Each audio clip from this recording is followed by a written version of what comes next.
Of course people are affected.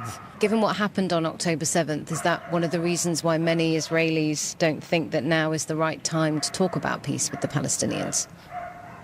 Of course it can explain at least some of it, but for me it's not an excuse, and I will say why. For 25 years now, all Israelis are hearing from our leaders, from our politicians, is that peace is impossible. There is no partner. There is a lack of vision and a lack of belief in our society, and Israeli media is not talking about what's going on in Gaza. And it's also people choosing not to know, because people are afraid to see it. People don't want to see it because they don't want to believe it. They don't want to. Israelis or Jewish Israelis. October 7 is a proof that Palestinians don't want peace. For Palestinians, the war on Gaza is the proof that Israelis don't want peace. Standing Together has faced criticism from both sides of the conflict, and some major Palestinian groups have called for an outright boycott of the movement for not taking a tougher line on Israel. They accuse the group of normalizing Israel's occupation of Palestinian territory and whitewashing Israel's crimes against Palestinians. Rula, a Palestinian, rejects this. She says working with Israelis is the only way to achieve peace. There is an Israeli society in this land, whether they want it or not. I am also part of this society.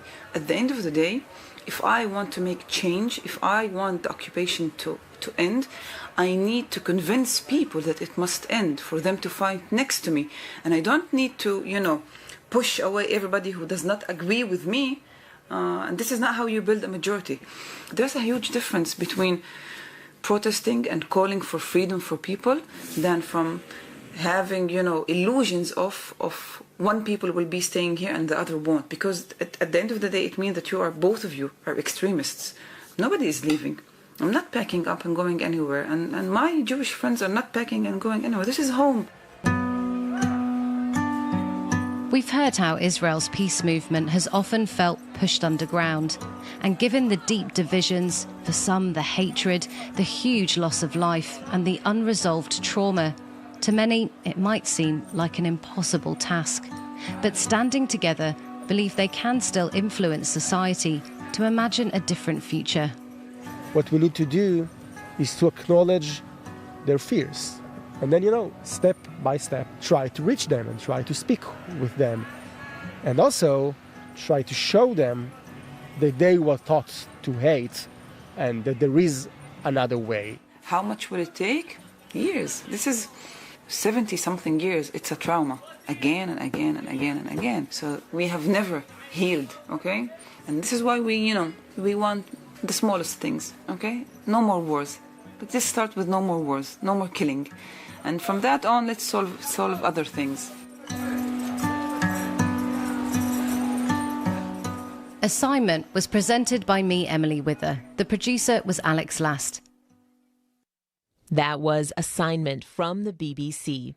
I'm Saroja Coelho, and this is CBC Radio. Good morning, everyone. I'm Marcy Marcusa. This is Information Radio. Welcome to the show. Thanks for joining us on CBC 89.3 FM, 990 AM on the app and on YouTube as we're getting set for our day and your day. The morning show is on until 8:37 if you need us in the traffic situation, 788-3093. Corey Funk will pick up that phone. He's covering the commute. He covers directing the show as well. Good morning also to Mr. Abby Adiyemi, our senior tech, who's behind the controls. Abby covers weather on the program. And Mr. Darren Marash. Hey, Darren. Darren always brings the joy and the fun. Say hello to him. He is our producer of our YouTube stream. So if you're watching the show there, it is his work you're seeing. And lots of visuals, too. Today, the visual might be a little blurry because there's a 60% chance of flurries in the forecast, a high of -11.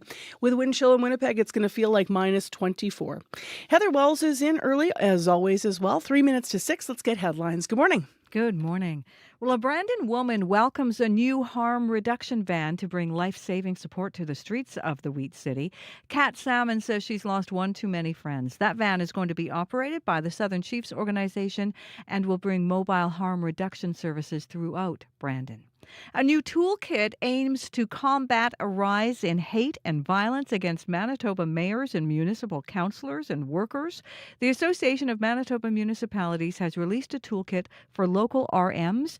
It includes 130 recommendations meant to help local workers who may be facing harassment and threats on the job.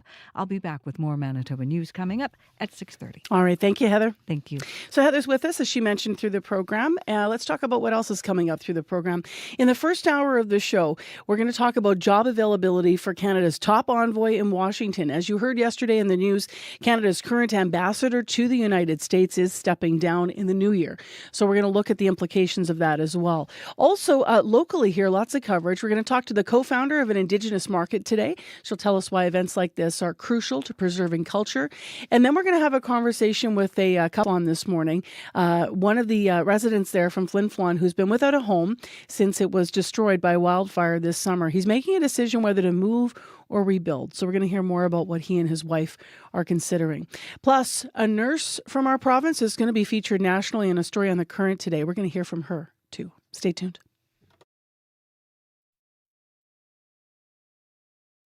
On cue. The English rock star Youngblood grew up in his grandfather's guitar shop surrounded by these walking encyclopedias of rock and roll history. Now Youngblood is a musician himself, nominated for 3 Grammys. He'll be here to talk about his career and working with some of the biggest names in rock and roll. I'm going through changes. Q with Tom Power. This morning at 10:30 in Newfoundland. And on CBC Listen or wherever you get your podcasts. This is World Report. Good morning. I'm Marcia Young. British Columbia's Fraser Valley is under a state of emergency this morning. An atmospheric river drenched the area. The heavy rain has now eased, but hundreds of properties are still under evacuation orders and alerts. As Yasmin René reports, that same weather system is now settling over parts of Washington state. We need people to stay off the roads for safety. BC Emergency Management Minister Kelly Green says torrential rain and debris cut off all major highway access from the Lower Mainland to the interior last night. I'm urging people in the Lower Mainland, particularly if you live near a waterway or in a low-lying area, to remain up to date on the situation and take steps to prepare for potential impacts. Officials are now assessing the damage and road closures after Wednesday's atmospheric river drenched the Fraser Valley. The city of Abbotsford declared a state of local emergency and issued evacuation orders for several hundred properties. We are seeing the rainfall ease off. Connie Chapman, Provincial Executive Director of Water Management, says still the Nooksack River across the border in Washington state will continue to top its banks this morning. Spillover from that river in 2021 partly led to BC's then costliest natural disaster, and there are fears it could happen again. The volume of water coming out of the Nooksack is the similar volume of water that was seen in 1990 and also in 2021. With that being said, there are many variables to take into consideration as to what the impacts of this volume of water may transpire to. The province hopes infrastructure upgrades since the big flood will help, and says it's coordinating with local governments and American officials to ensure people are safe. Yasmin Ranea, CBC News, Vancouver. Researchers are confirming a link between climate change and last month's storms in Southeast Asia. More than 1,600 people were killed after cyclones Ditwa and Senyar made landfall in the region. Millions of people were displaced. Now a new report says we should expect more of this kind of extreme weather. Our international climate correspondent, Susan Ormiston, has that story. Floodwaters rose 4 meters. Homes were washed away or crushed in landslides. More than 1,600 people died, the worst disasters in a lifetime for many people across Sri Lanka, Indonesia and Thailand. It rained nonstop for 3 days, said Malika Kumari in Sri Lanka. We heard the warnings of flooding, but we didn't expect the water to get this high. According to scientists at the World Weather Attribution Group, the cyclones triggered intense rainfall influenced by a warming climate. Basically, the heavy rain associated with such cyclones is becoming more intense as the climate warms. Sarah Q is the lead author, a researcher with Royal Netherlands Meteorological Institute. I would be very confident that these trends are going to continue into the future. It is, of course, linked to the warming of the globe, so that as we continue to burn fossil fuels, then the trend will continue. The scientists say cyclones, rare at the equator, will happen more frequently. Countries need to adapt, stop deforesting hillsides, limit building homes on floodplains. Already the costs from these disasters have risen to over $10 billion. Susan Ormiston, CBC News, Toronto. The Canadian Army will begin replacing its entire stock of assault rifles starting next year. Internal documents obtained by CBC News show a contract is coming soon under the Canadian Modular Assault Rifle Program.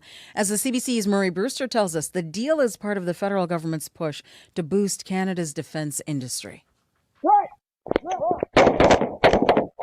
Canadian C7 and C8 assault rifles, letting loose on a training range. These soldiers are carrying weapons that are almost as old as they are.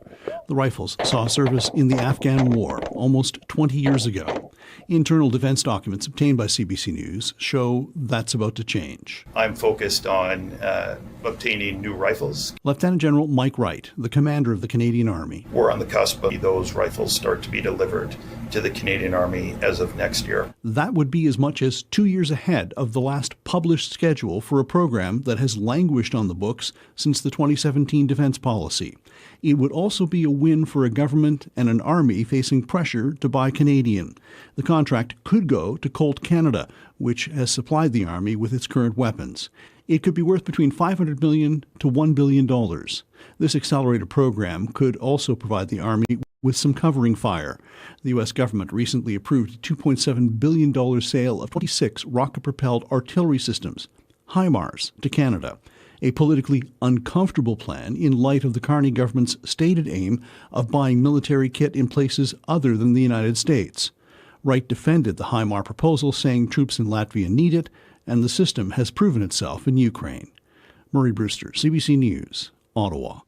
The Maduro regime in Venezuela is accusing the United States of an act of piracy. U.S. forces have seized an oil tanker off the coast of Venezuela.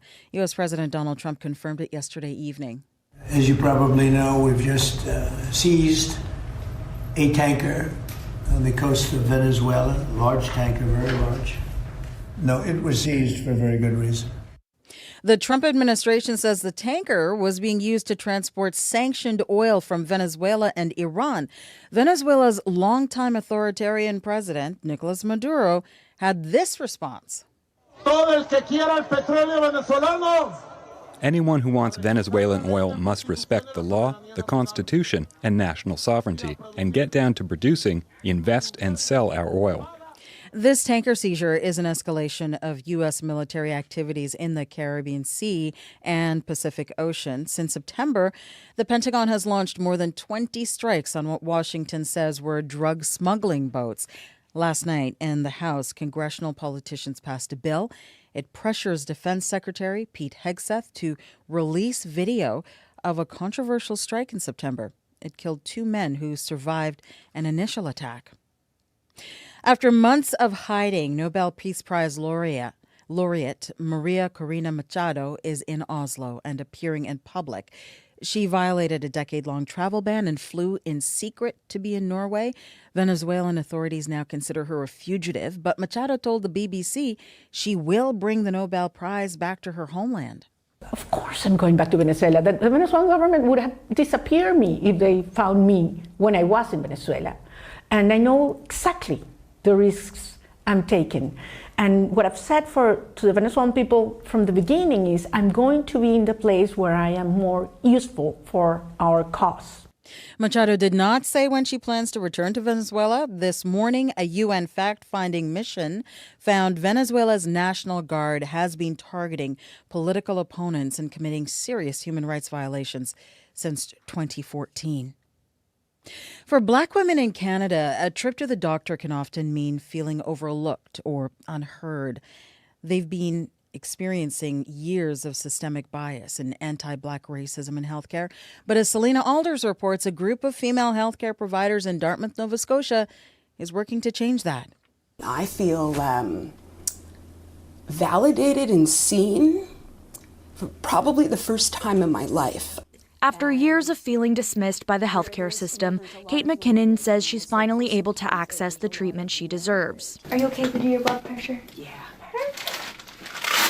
She's a patient of the Nova Scotia Sisterhood, a team of all-Black female healthcare providers dedicated to care that acknowledges a patient's cultural background and lived experiences. This is more than just a doctor's office. Since launching in 2023, the Sisterhood has seen hundreds of patients. It offers services out of its new clinic in Dartmouth for African Nova Scotian women with or without a family doctor. Kirsten Boyle is a nurse practitioner. People are often dismissed, they are not heard, and coming here makes them feel validated. She says some of her patients haven't had a checkup in 10 to 15 years because they don't feel understood by their white male providers. Some research suggests that Black women in Canada are often underscreened for cervical and breast cancers. For example, skin cancer also tends to be more aggressive in some of the women because it's missed. It doesn't present the same way. McKinnon says she wants to see the Sisterhood working in communities right across the province, but a spokesperson for Nova Scotia Health could not say whether there are plans to expand the group's mandate. Selena Alders, CBC News, Dartmouth. Selena has more on this story at cbcnews.ca. It is on the Nova Scotia page and the main page. That is the latest national and international news from World Report.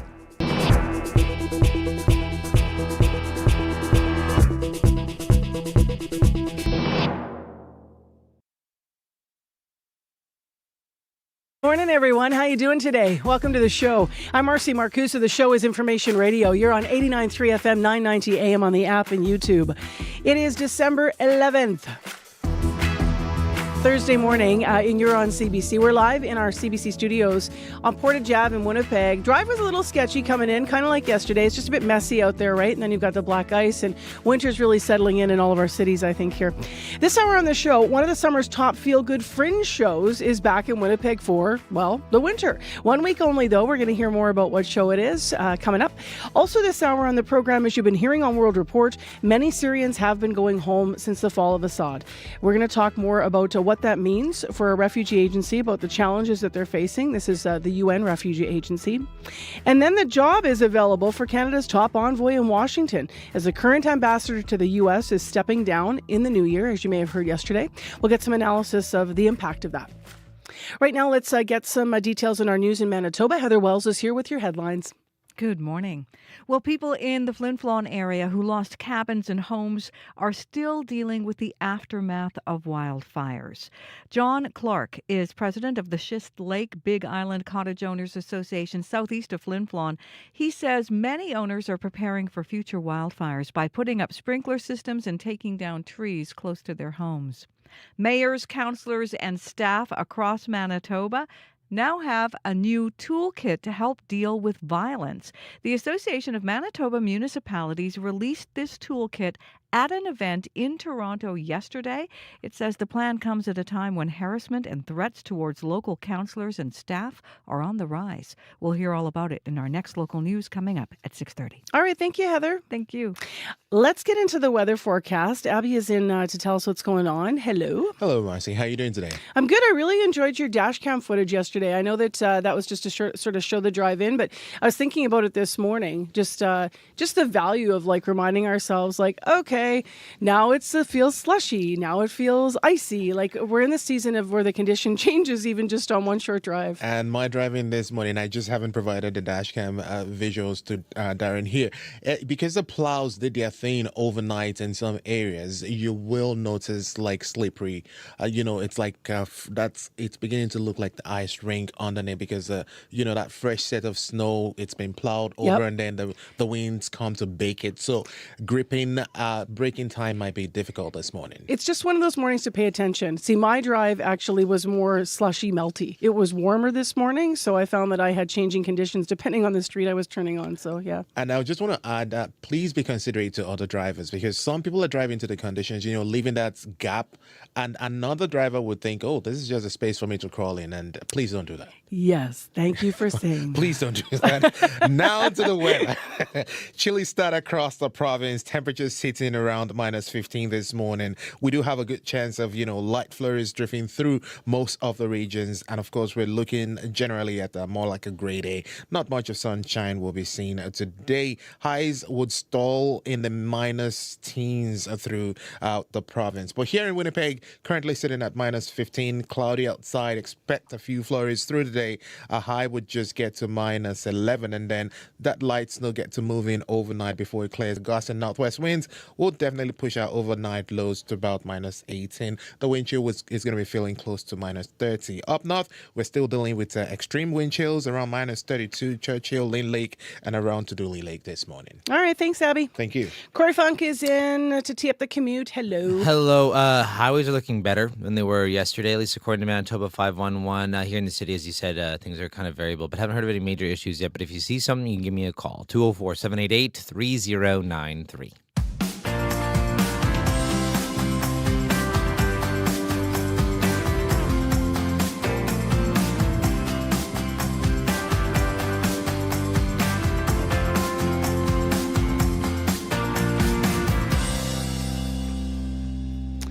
Well, let's get started with something that might sound a little bit more like summer than winter.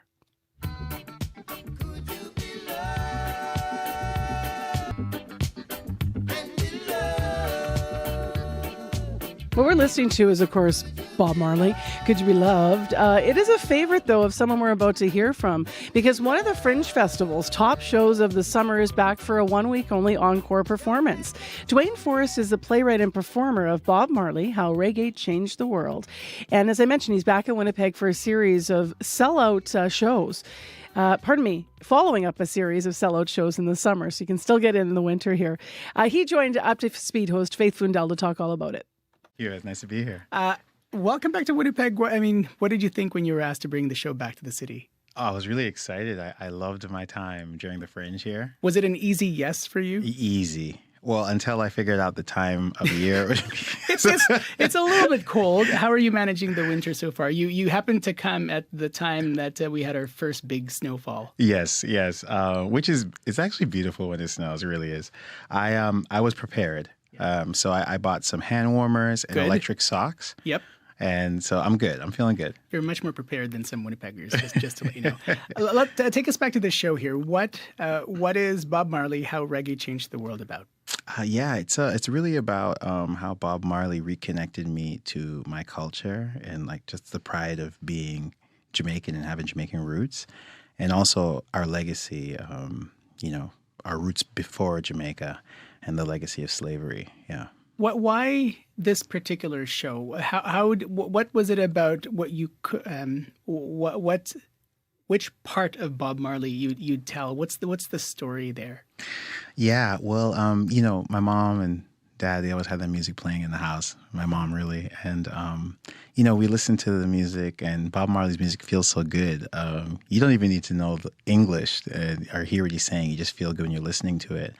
And I noticed over the years that there's a much deeper message behind most of the music, a political message, a message of resistance and pride. And I thought it'd be really important to share that story because when I learned about it, it really impacted me. There's an inspiration to writing the show. Mm-hmm. Where did it come from, would you say? I was playing in a bar in Paris, an Irish pub in Paris. Yeah. It was funny. And, I used to play mini bars. And, a couple of guys came up to me. They're like, hey, Bob Marley, because I have dreadlocks. Yeah. I don't look anything like him. And they're like, hey, can you do the Buffalo Soldier song? And one of the guys had, he had a reggae hat on that had, the fake dreads. Yeah. You know what I mean? And I was like, yeah, okay. And, I'm used to doing it. And this time when I did it, they were all singing along and they were drunk and just having fun. And I realized that they had no idea what the song was about, right? They had no idea what they were singing. And so I thought, man, maybe it'd be good if I kind of put a little show together. And so I put a 30-minute show together and tried it at the Free Fringe in Edinburgh. Yeah, and I just tested it there and people really liked it. And they said, hey, you should make this a full show. I mean, what you're describing here seems like a misunderstanding of reggae. Why do you think that exists in popular culture? Oh, so that's a good question. I think it's a multi-layered answer. I will say that, mostly people, when they hear the word reggae, I think the next thing they think is like maybe weed, right? Like smoking weed, and you think hippies and, people undressed well and like bad dreadlocks, you know what I mean? You're describing things that have negative connotations. That's right. Yeah. Yeah, I think it's mostly negative. Well, maybe I shouldn't say that. A lot of people, it's about feeling good. Complicated? Complicated. Maybe is the word.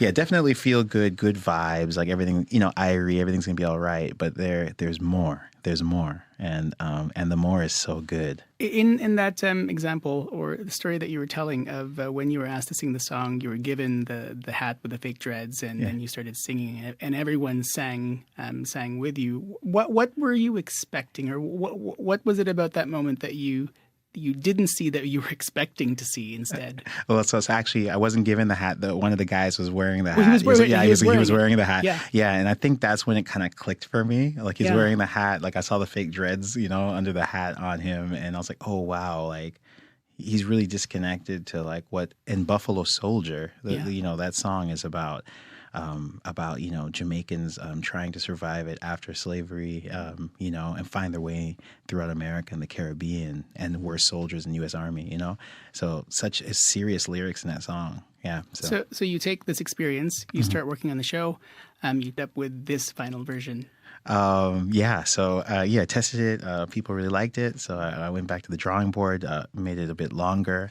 I have a great friend and dramaturg. His name is Ins Choi from Kim's Convenience, and he's awesome. And he helped me work with the show and like to sharpen it and get the story right where we want it. And it's been a process. I've been working on it for the last couple of years and evolving it. What kind of feedback have you gotten so far from audience members, from friends who are in the know? What have you heard so far? Honestly, mostly very, very good feedback. People is that surprising? Yeah, for me it was. I was scared when I first started doing it. A lot of positive feedback. People really like it. I've gotten some really good reviews. The Winnipeg Free Press gave me a great review too. I really appreciate that. One of my favorite quotes from a review was that doctors should, give people this as an antidepressant. My show. How did that make you feel when you read that? That was, it really touched me. I was teary-eyed when I first read it. So, is that what you were hoping people would get from watching your show? Yeah. It's I do dive into some of those heavier, like darker waters, right? But I do want it to feel like a warm hug and like everything is going to be all right and we're all together. There may be folks who don't know much about reggae or Bob Marley. Mm-hmm. What do you hope they'll take away from the show? That there's more to it than smoking weed. That there's layers to it, and that I really hope that they will be more interested in reggae music, but more than that, in us. Your next stop is with an off-Broadway show in New York City. Yeah. Do you ever imagine the show would be this successful? Because that's like the big thing, right? Yeah, man. When that happened, I'm still processing it. That's next month, and I'm still not even. My head's not there. It's I used to. I love New York, and I used to dream about being on off-Broadway. Walking there, like, will I ever be here one day? And it's just New York crazy. Can be pretty scary. Scary. So, and yet here you are. Here I am. Well, not there yet. That's a month from now. Yeah, so, but I'm really, really excited about that chance to share the work there in New York. Yeah. Dwayne Forrest in conversation with CBC's Faith Flundell yesterday. Dwayne's a playwright and performer of Bob Marley, How Reggae Changed the World. You can catch his show this week in Winnipeg at the Tom Hendry Warehouse. It runs today through the 13th of December.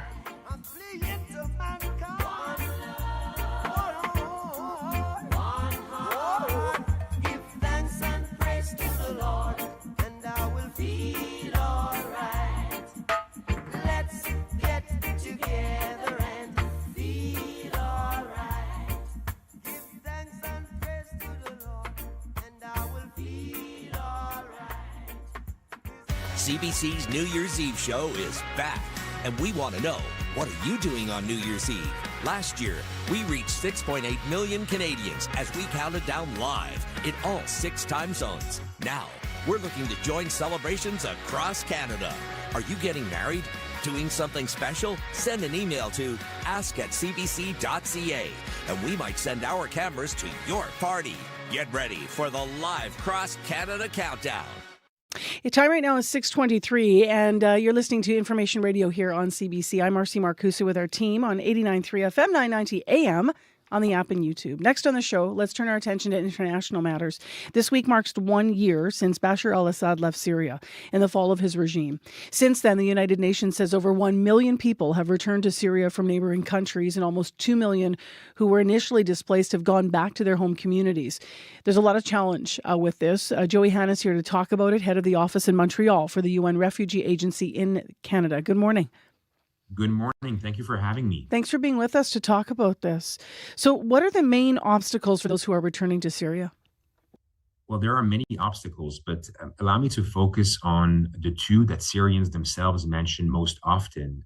The first is the massive destruction of homes and essential infrastructure. I spent nearly 3 months in Syria this year, and I saw neighborhoods that were reduced to rubble, roads, schools, hospitals, many that were in terrible condition. So when families return, they often find that their homes are destroyed, that they were looted, that they're just impossible to live in. And at the UNHCR, we support these returning families with fixing their homes, either with minor repairs or cash assistance for repairs. And these small changes, like repairing broken window, a doorknob, or fixing a hole in the ceiling, well, they can give Syrians a sense of security and a place to truly call home. Now, the second big challenge is the lack of jobs and the lack of, employment opportunities. Syrians, they're just like you, they're just like me. They want to work, they want to send their kids to school, they want to live with dignity.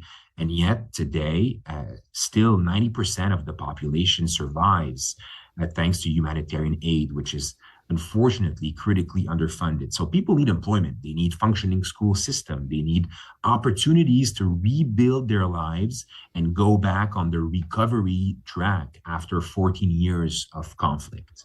What areas of the country are not yet safe for people to return to?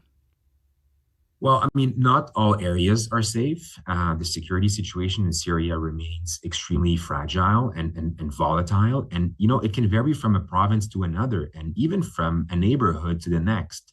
But also, different individuals may face different risks depending on their background, on their religion, on their ethnicity.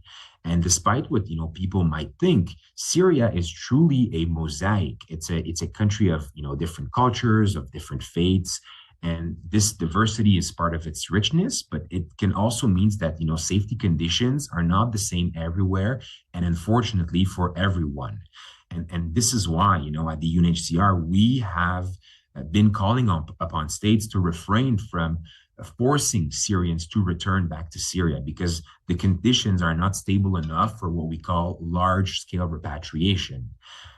So we're not promoting mass returns, but we are facilitating and helping and supporting those who make the courageous choice, the voluntary choice to go back to Syria at the moment. So what is the call from the international community to promote the security you're talking about for Syrians to be able to return? Well, I think there's a real chance, to move from fragility to stability. And the first thing we need from the international community at the moment is concrete, is targeted, and it is large-scale investments and, in development and reconstruction.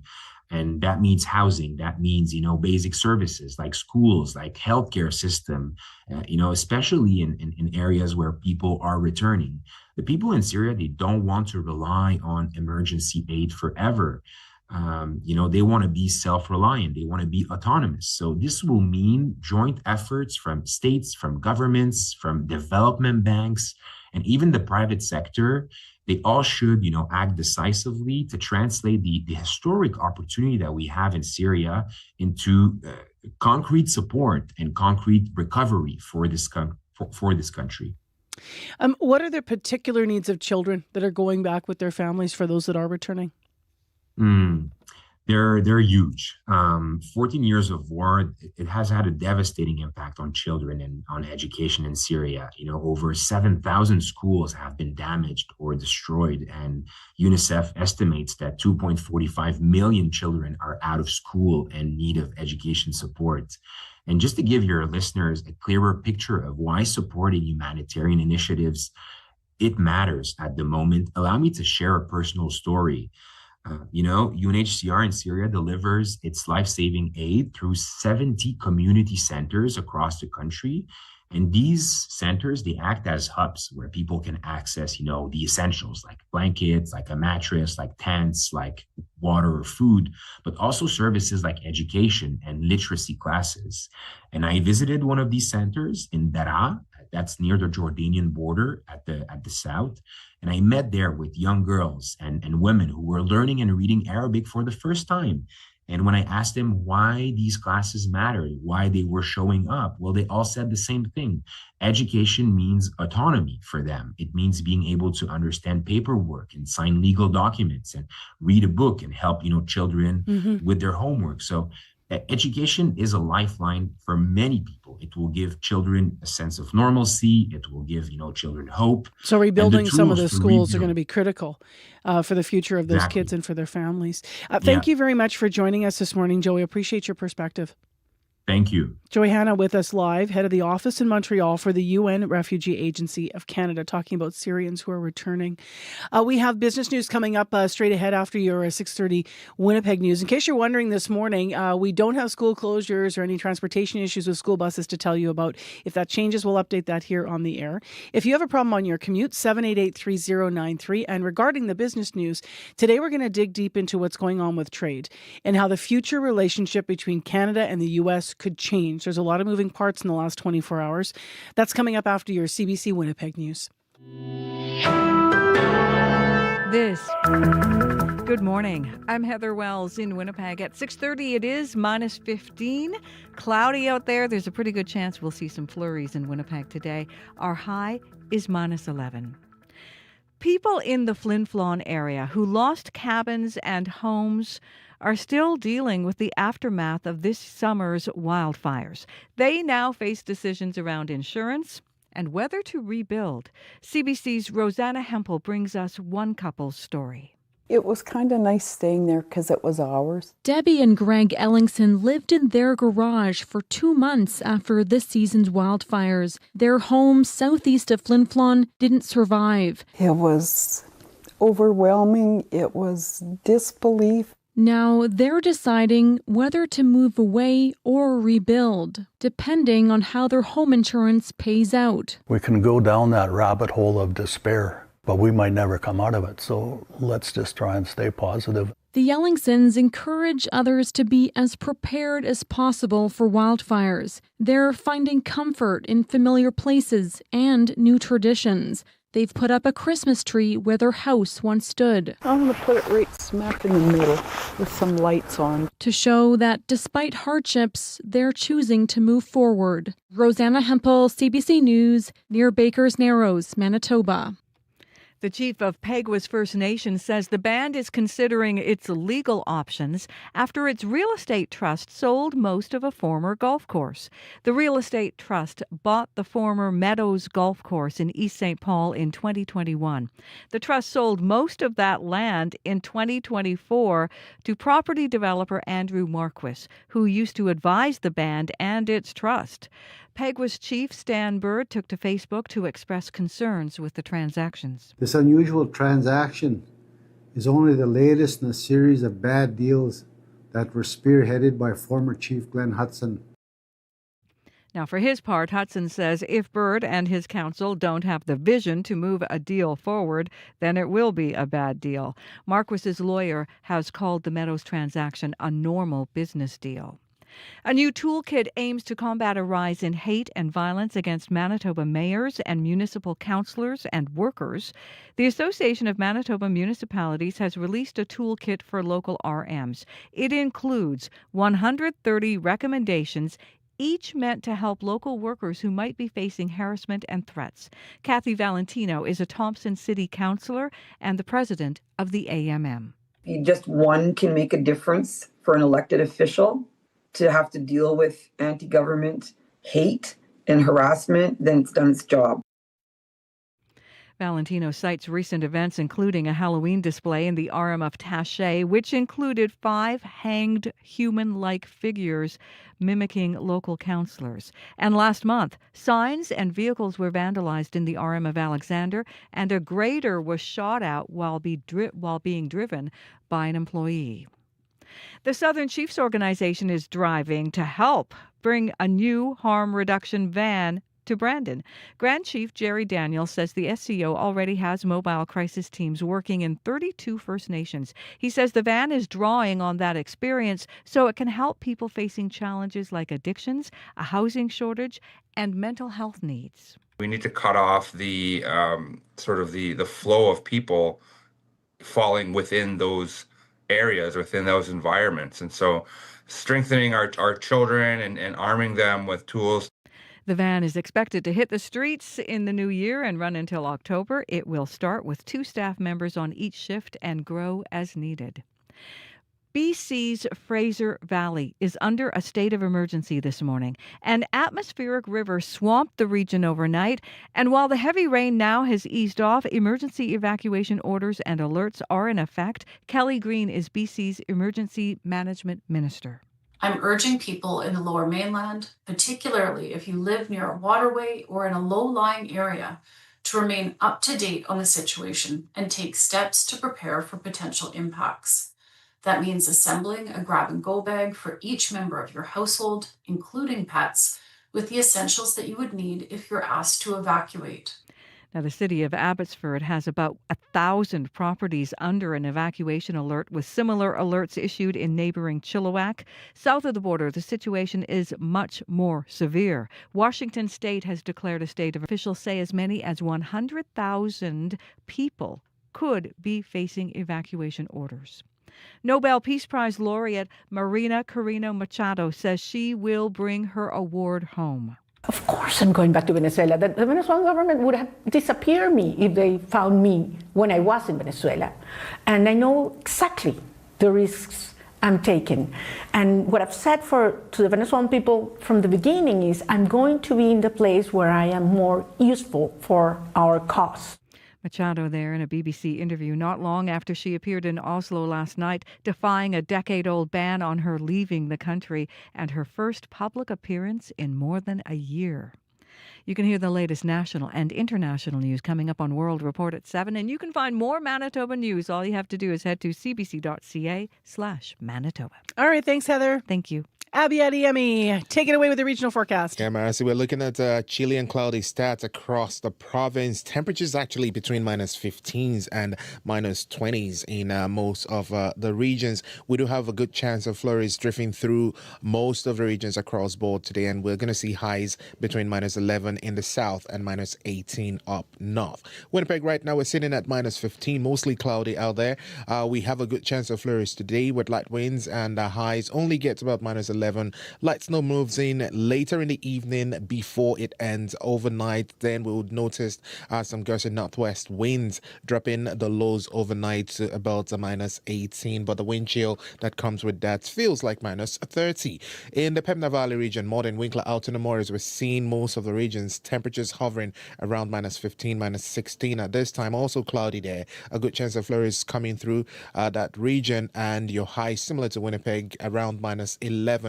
Then we head west towards Brandon, -15 at this time. Light snow falling, wind chill in the valleys of -23 this morning, and then it's going to feel like -13 later in the afternoon. You do warm up to -10 later on. Light snow and after midnight, then it's going to be cloudy for folks in the Westman region. For the Parkland region, Dauphin and surrounding communities, light snow also falling at this time.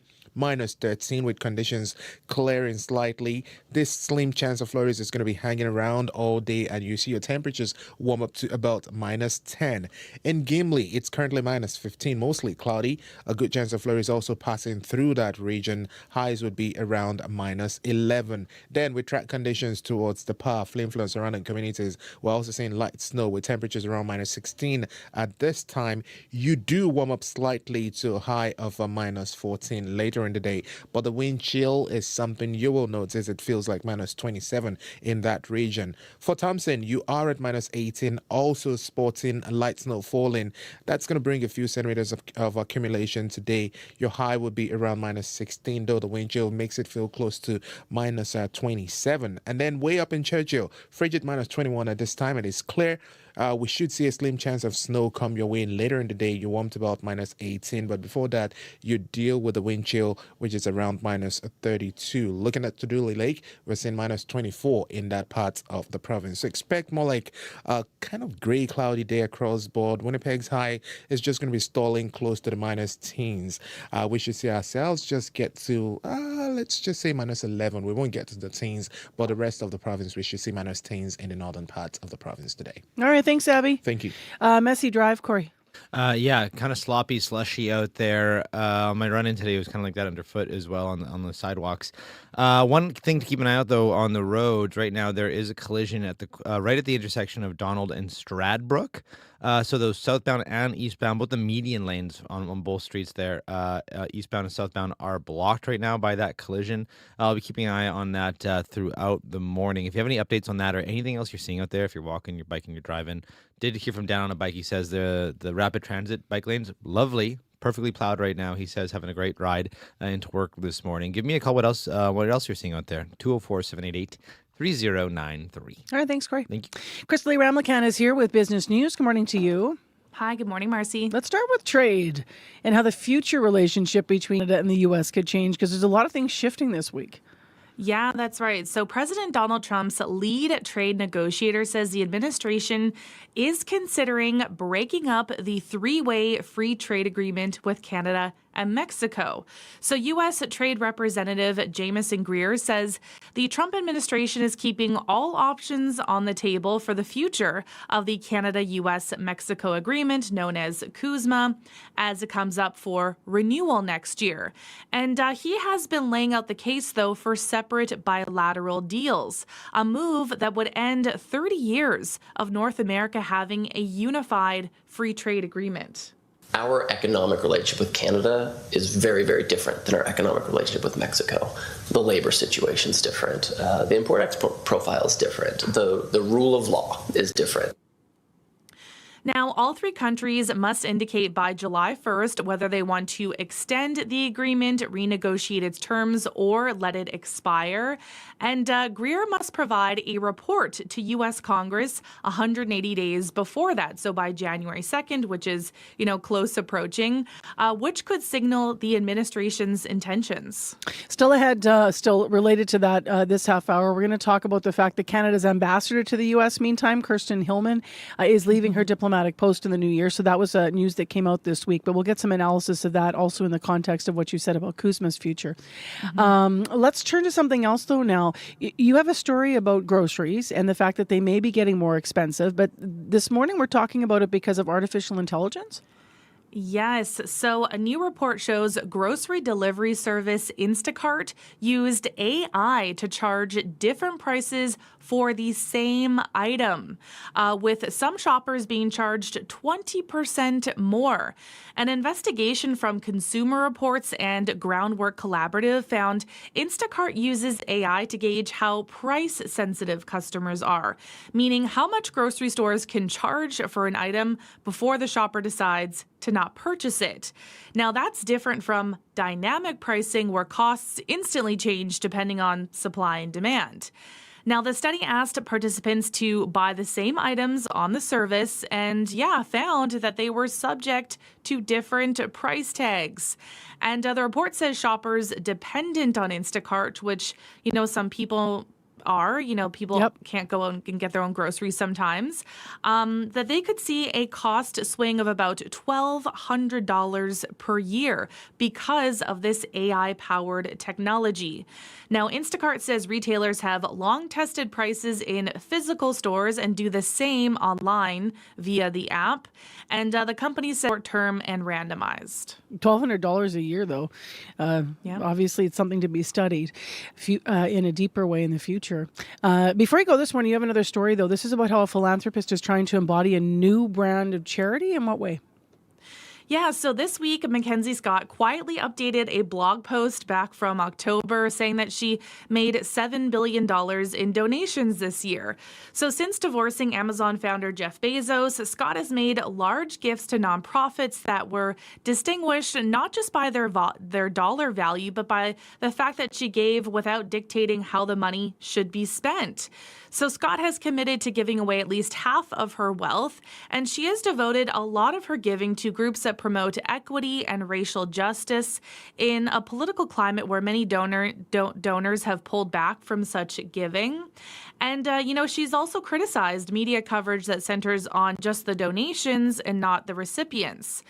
So Lowe's donation is $90 million for Forests, People, Climate, which focuses on halting tropical deforestation. And the next largest gifts are $70 million each to 3 different funds that offer scholarships. And as she often does, she used her post to talk about all the ways that many other people with obviously way fewer resources give through things like volunteering or donating to local shelters or food drives, which, she says this doesn't usually create headlines, but of course still matters. Thanks, Krista Lee. We'll talk to you in a while. I'm going to be off next week, so we'll hopefully maybe connect before the holidays. All right, sounds good. Thanks, Marcy. That's Krista Lee Ramlakan with our business news this morning.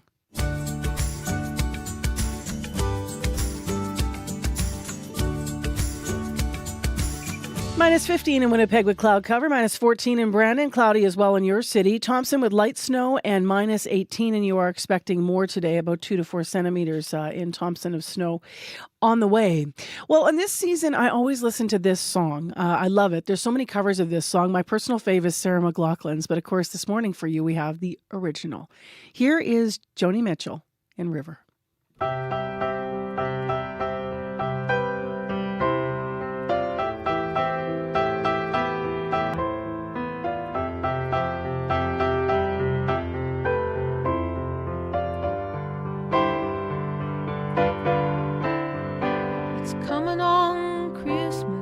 Cutting down trees, they're putting up reindeer and singing songs of joy and peace. Oh, I wish I had a river I could skate away on.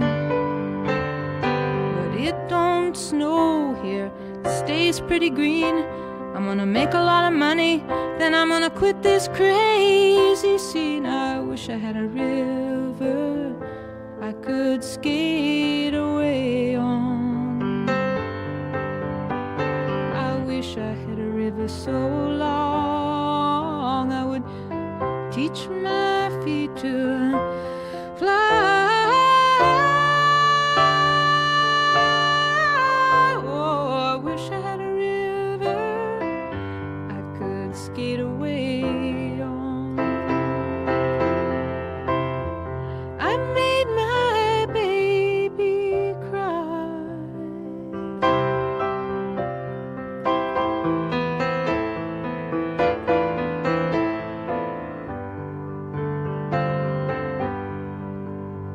He tried hard to help me, he put me at ease, and he loved me so not, he made me weak in the knees. Oh, I wish I had a river I could skate away on.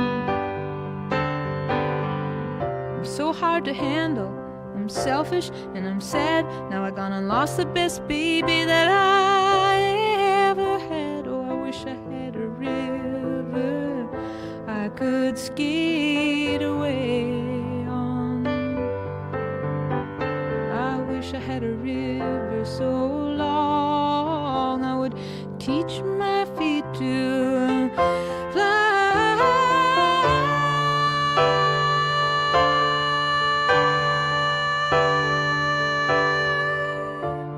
Oh, I wish I had a river I could skate away on. I made my baby say goodbye.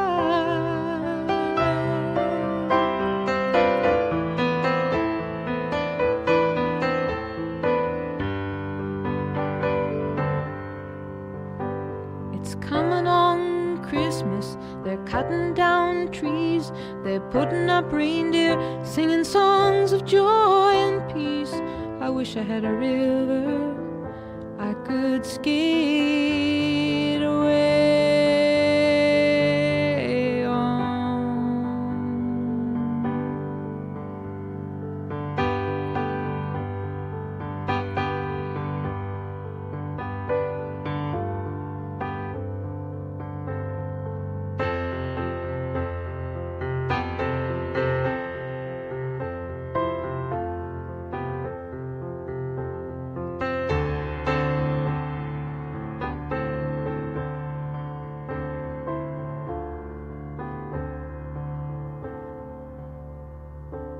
Such a beautiful melancholy song, isn't it? I listen to it frequently at this time of year. This is the original version of River and Joni Mitchell on CBC. Something strange is happening in Canada. Kleenex is taking a powder. A certain peanut butter is skipping town. And why is the Colonel burying bland fries? Disappearing acts when popular brands are discontinued on Under the Influence with Terry O'Reilly. Thursday morning at 11:30, 3:30 p.m. in Newfoundland. And on demand on CBC Listen. It is 10 to 7 right now. It is Thursday morning, December 11th. How you doing out there? If you need extra time this morning, you are probably someone who's walking somewhere. The sidewalks still, some areas, have melted off, but some areas they could be a little bit difficult to get around. Corey said it wasn't too bad. If you're driving in the cities, especially in the city of Winnipeg, we have sort of the snow. Some of it's been, picked up and moved off. In other places, you're going to still find icy conditions. It's a real mixed bag out there. If you spot anything on your commute you should update us on, we can pass it along here on the air. It's 788-3093.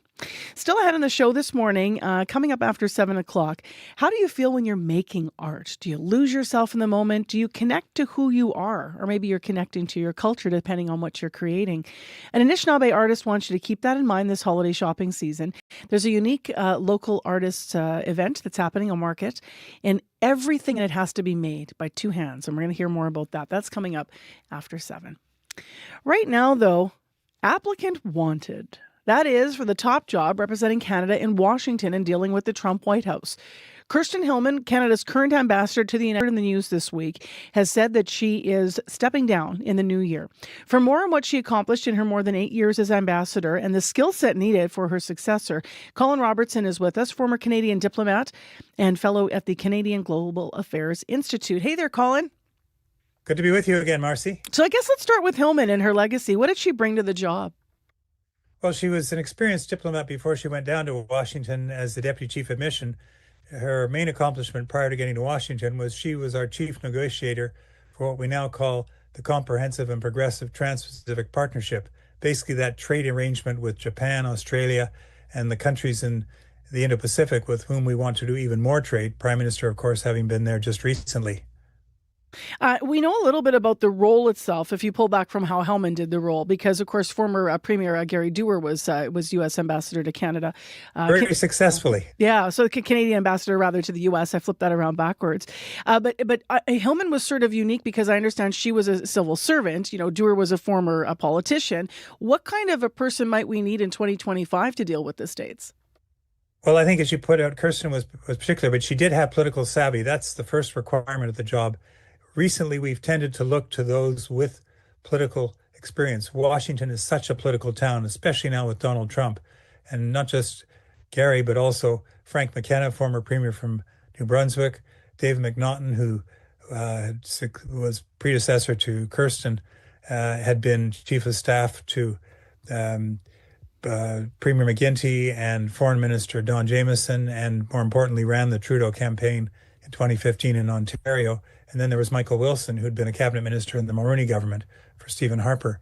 So the political skills, I think, are really important. So I think that the Prime Minister will be looking for somebody who's got that, but also in whom the Prime Minister has full confidence, because it's almost like a cabinet minister in Washington, given the importance of the relationship with 3/4 of our trade still destined to the United States, our critical defense alliance, that with the United States. All of this stuff is up for grabs right now.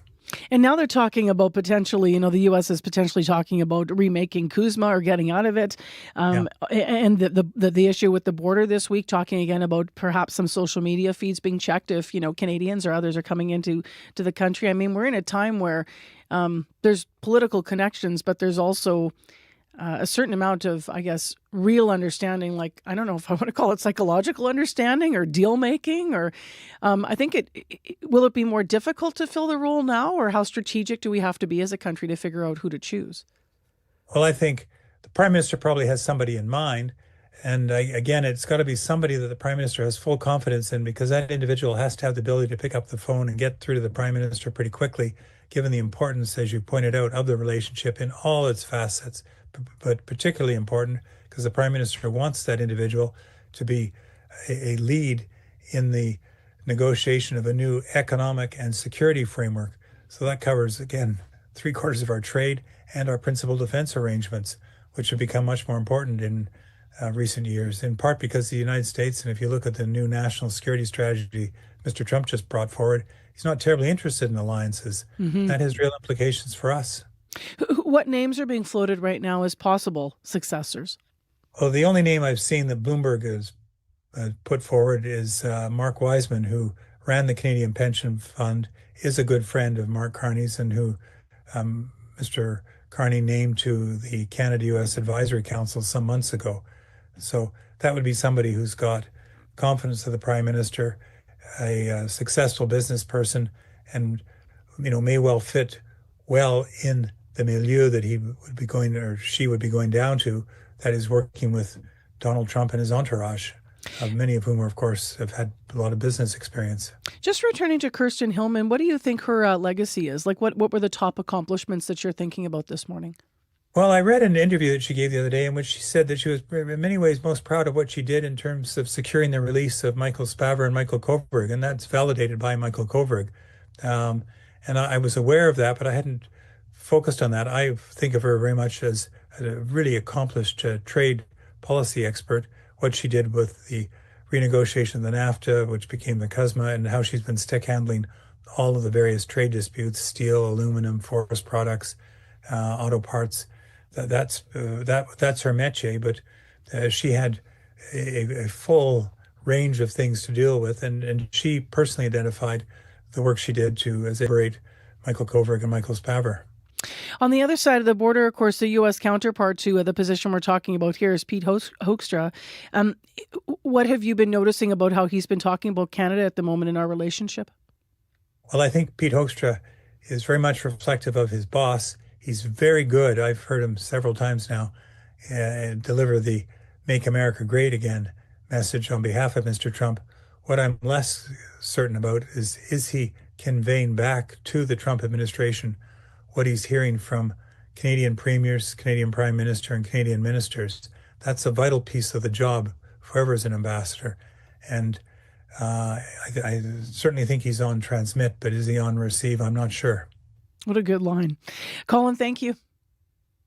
Thanks, Marcy. Colin Robertson is a fellow at the Canadian Global Affairs Institute and a former Canadian diplomat.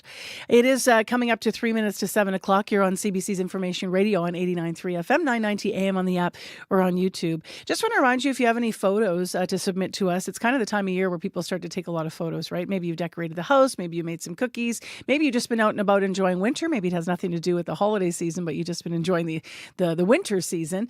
Let us know and shoot those photos our way. For years here on Information Radio, of course, we had no visual way to share that with each other. I'd be sitting here trying to describe the beauty you would send us. Now we can do that. If you watch the show on YouTube, we can get your photos up. So you'll just have to give us some information about, where they were taken and when they were taken and the why of the photo so we can credit you properly. But if you want to get those photos in, the best way to do it is still by email, radio893@cbc.ca, radio893@cbc.ca. But you can also post photos or DM me photos on my Facebook page if you'd like, and I can get them onto our stream as well. So that would be Marcy Marcusa on Facebook, and during the show it acts as a show page.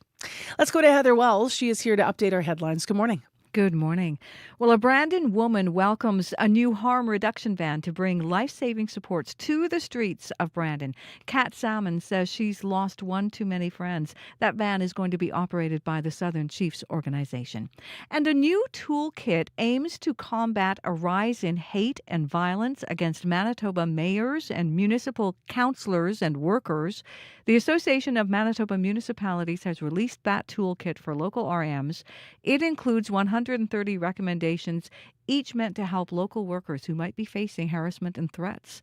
I'll be back with more Manitoba news coming up at 7:30. Well, making news on your commute this morning, Donald and Stradbrook. There's a collision that has cleared the roadway. The collision has now cleared of that area, and so the roadway is open. All lanes are open, Donald and Stradbrook. And Ron called the commuter line with this one. Naren, just before Stadacona at the Louise Bridge, you lose your right lane. So that is causing apparently some backups right now. 788-3093 if you want to update anything. Minus 15 in Winnipeg is the temperature. We're going to get a 60% chance of flurries today and a high of minus 11. So a bit of a calmer day, although the commute will be still a little bit tricky out there. In the next hour of the show, we're going to talk to the co-founder of an Indigenous market. She's going to tell us why events are like this are crucial to preserving culture and how everyone in this market has to make what they share with their own two hands. So we're going to hear more about it. Also, we'll hear how the Winnipeg Philharmonic Choir is merging traditional with tropical this holiday season with their Steel Pan Orchestra partnership. So that's coming up from our community reporter at 7:40. And then we will hear from a nurse who works at HSC describing the violence that she and her coworkers have faced on the job. She's actually going to be featured on The Current this morning, but we're going to hear a little bit of a tee-up for that. So stay with us. I'm Marcy Marcusa. This is Information Radio on 89.3. The Current is not next. World Report's next. Stay with us. It's 1 minute to 7.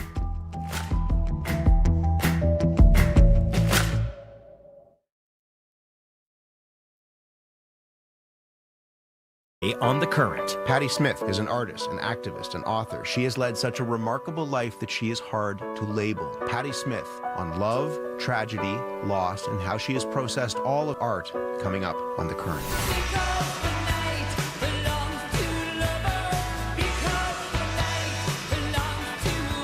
The Current with Matt Galloway. This morning at 8:37, 9:07 in Newfoundland, and on the CBC Listen app. This is World Report. Good morning. I'm Marcia Young.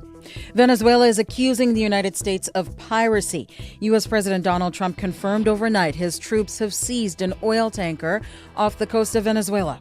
It was seized for very good reason. Well, what happens to the oil on this ship? Well, we keep it, I guess. The Maduro government is protesting the move. For more, I'm joined by my World Report co-host, John Northcott. John, why does the U.S. say it seized this tanker? Marcia, the Venezuelan government is calling it, quote, a barefaced robbery and an act of international piracy. The Trump administration says that the tanker was carrying oil that was under sanctions. Interestingly, the original warrant was issued because the vessel was carrying allegedly Iranian oil. But the boarding by U.S. troops and the seizure is a significant escalation of U.S. sanctions against the Maduro regime. Since September 2nd, the U.S. has launched 22 lethal strikes against Venezuelan vessels, killing some 80 people because the Trump administration says the boats were being used to transport drugs. There are currently 15,000 U.S. troops in the region, including the largest warship in the world, the USS Gerald Ford, an aircraft carrier. Against the backdrop of all this U.S. pressure, Venezuela's president continues to make a plea for both peace and resistance. Anyone who wants Venezuelan oil must respect the law, the Constitution, and national sovereignty. So this seizure is drawing attention to something called shadow fleets or dark fleets. What can you tell us about those? Marcia, they've been talked about for a long time. With international sanctions against oil-producing nations like Russia, Iran, and Venezuela, there are vessels that sail around the world allegedly using false flags, obscure and falsified registration, even feeding out incorrect location information.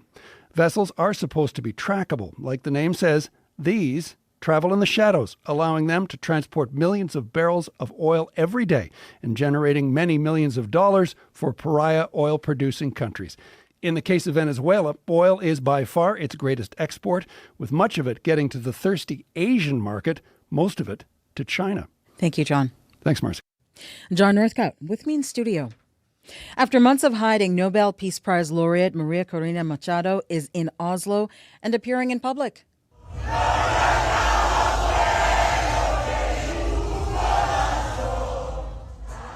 A large crowd gathered outside her hotel to greet her overnight. They sang the Venezuelan national anthem and waved to her. Machado violated a decade-long ban and traveled in secret to be in Oslo.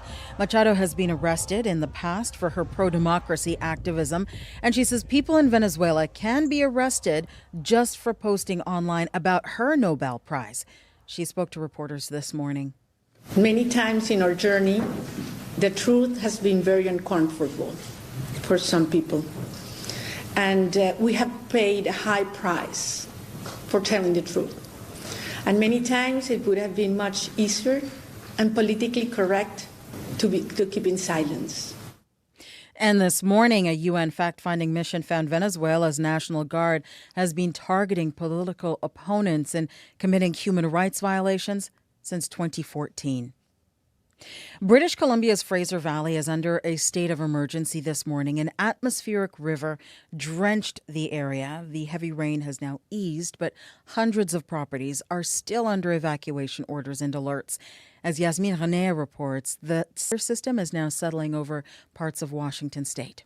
We need people to stay off the roads for safety. BC Emergency Management Minister Kelly Green says torrential rain and debris cut off all major highway access from the Lower Mainland to the interior last night. I'm urging people in the Lower Mainland, particularly if you live near a waterway or in a low-lying area, to remain up to date on the situation and take steps to prepare for potential impacts. Officials are now assessing the damage and road closures after Wednesday's atmospheric river drenched the Fraser Valley. The city of Abbotsford declared a state of local emergency and issued evacuation orders for several hundred properties. We'll ease off. Connie Chapman, Provincial Executive Director of Water Management, says still the Nooksack River across the border in Washington state will continue to top its banks this morning. Spillover from that river in 2021 partly led to BC's then costliest natural disaster, and there are fears it could happen again. Out of the Nooksack is a similar volume of water that was seen in 1990 and also in 2021. With that being said, there are many variables to take into consideration as to what the impacts of this volume of water may transpire to. The province hopes infrastructure upgrades since the big flood will help, and says it's coordinating with local governments and American officials to ensure people are safe. Yasmin Ranea, CBC News, Vancouver. The Canadian Army will begin replacing its entire stock of assault rifles starting next year. Internal documents obtained by CBC News show a contract is coming soon under the Canadian Modular Assault Rifle Program. As the CBC's Murray Brewster tells us, the federal government's push to boost Canada's defence industry. Canadian C7 and C8 assault rifles, letting loose on a training range. These soldiers are carrying weapons that are almost as old as they are. The rifles saw service in the Afghan War almost 20 years ago. Internal defense documents obtained by CBC News show that's about to change. I'm focused on obtaining new rifles. Lieutenant General Mike Wright, the commander of the Canadian Army. We're on the cusp of signing a contract that will see those rifles start to be delivered to the Canadian Army as of next year. That would be as much as 2 years ahead of the last published schedule for a program that has languished on the books since the 2017 defense policy. It would also be a win for a government and an army facing pressure to buy Canadian. The contract could go to Colt Canada, which has supplied the Army with its current weapons. It could be worth between $500 million to $1 billion. This accelerated program could also provide the Army with some covering fire. The U.S. government recently approved a $2.7 billion sale of 26 rocket-propelled artillery systems, HIMARS, to Canada, in light of the Carney government's stated aim of buying military kit in places other than the United States. Wright defended the HIMAR proposal, saying troops in Latvia need it, and the system has proven itself in Ukraine. Murray Brewster, CBC News, Ottawa. U.S. Alcohol will be back on the shelf island today, and it plans to donate profits to island food banks. The island's Liquor Commission says it has 44,000 bottles available worth $3.2 million. and about $600,000 could end up going to food banks. Manitoba, Nova Scotia, and Newfoundland and Labrador have already started selling off their alcohol from the U.S. They donated the proceeds. Ontario says it has not ruled out doing the same. Officials say they are still exploring options. Beef prices are soaring in Canada. High demand, drought, and international trade are all factoring into how much we're paying. But as Paula DeHatchik reports, food price experts say the cost will not be going down anytime soon. It's on everybody's minds. Like many shoppers today, Brenda Rosaduke gets sticker shock when she sees the high price of beef. But as a rancher herself, she understands the reason why steak has gotten so pricey. Pieces of it are that we have a higher demand for beef because the supply is low. The problem started about half a decade ago with drought scorching the prairies. The summer heat in Western Canada has deepened drought and pushed ranchers to the brink. No rain meant no pasture for cattle to graze. It also pushed up the price of feed. And while rainfall has varied depending where you are in the prairies, it's been a dry few years. That's pushed many producers to reduce their herd size in an effort to save money. According to research firm Canfax, retail beef prices are up 16% from last year and up 35% from the 5-year average.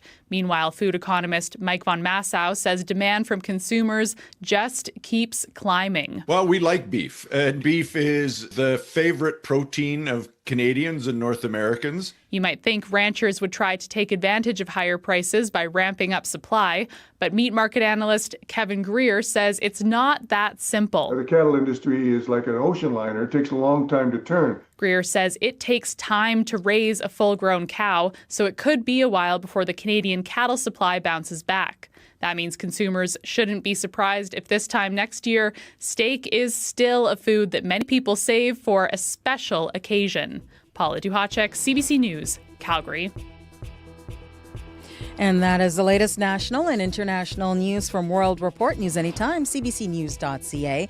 If you like the World Report, follow us and tell a friend. It helps to spread the word. I'm Marcy.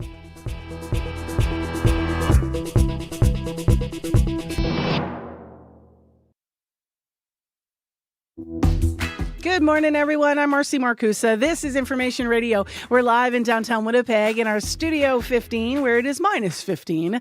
And the drive's okay. A little bit of a mixed bag out there. If you're walking or taking the bus this morning, you want to bundle up as usual, but you could find some ice and some slush, as I said, a mixed bag. This hour on the program, we're going to be talking about something very seasonal, holiday markets. But this one's special. To be a vendor in this market, you have to make everything that's there with two hands. We're going to talk to the co-founder of the Indigenous market that's happening that we're referring to. She'll talk about why events for sales and for individual entrepreneurs and makers, but also to preserving culture. So stay tuned for that. Also, we'll hear how the Winnipeg Philharmonic Choir is merging traditional with tropical this holiday season. And then still ahead on the program a little bit later after 8, we'll talk to a man from Flin Flon who's been without a home since the wildfire destroyed his this summer. That story is also in our news. Let's go to news headlines. Actually, right now, Heather Wells joins us. Good morning. Good morning. Yes, and people in Flin Flon who lost cabins and homes in those wildfires earlier this year are still dealing with the aftermath. They face decisions around insurance and whether to rebuild. We're going to take you there coming up at 7:30. As well, mayors, councillors, and staff right across Manitoba now have a new toolkit to help deal with rising violence. The Association of Manitoba Municipalities released the toolkit at an event in Toronto today. We're going to news at 7:30. All right. Thanks, Heather. Thank you. Well, the warm spot is minus 11, Melita, Abby. I'm just looking. The cold spot is minus 24 to Dooley Lake. So all is well in the world because that usually happens. What's the weather saying for today? Yeah, the weather is actually saying some light flurries will be sweeping across most of the regions today. And we're waking up with temperatures around minus 13 down south, and up north we're seeing close to like minus 18, minus 19s, and even minus 20s up in the northern part of the province this morning.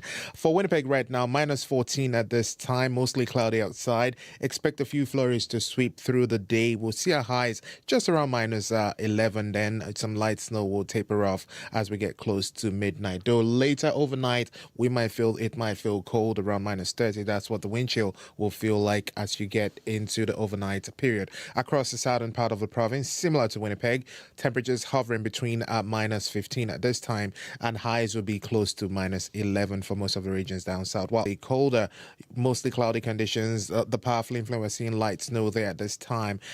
Wind chill values around minus 27. While Tom saying expect a couple of centimeters of snow coming your way. And then for Lynn Lake, Churchill to Dilly Lake, we're seeing that wind chill values close to minus 32 this morning, with actual temperatures close to minus 25. Winnipeg, minus 14. We're heading to minus 11. Thanks, Abby. Thank you. Abby Adiemi with weather on the show. Corey. Yes, that collision once again has been cleared at Donald and Stradbrook. But you do want to keep an eye out, says Ron, if you're driving down Nairn heading towards the Louise Bridge. He says just before about Stadacona there, you lose your right lane, which means things are slow right down. Keep left to get around that. Might be some backups on Nairn just before the Louise Bridge there this morning. If you do see anything else, though, going on, you can give me a call on the CBC commuter line if you're walking, biking, driving. Highways are looking okay, better than yesterday at least, but if it's call 204-788-3093.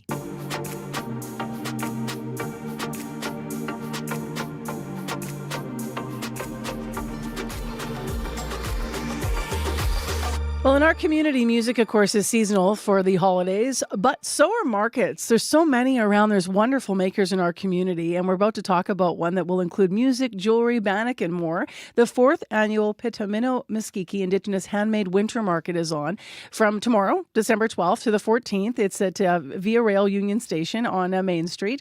All of the artists are Indigenous, and all of the products are handmade.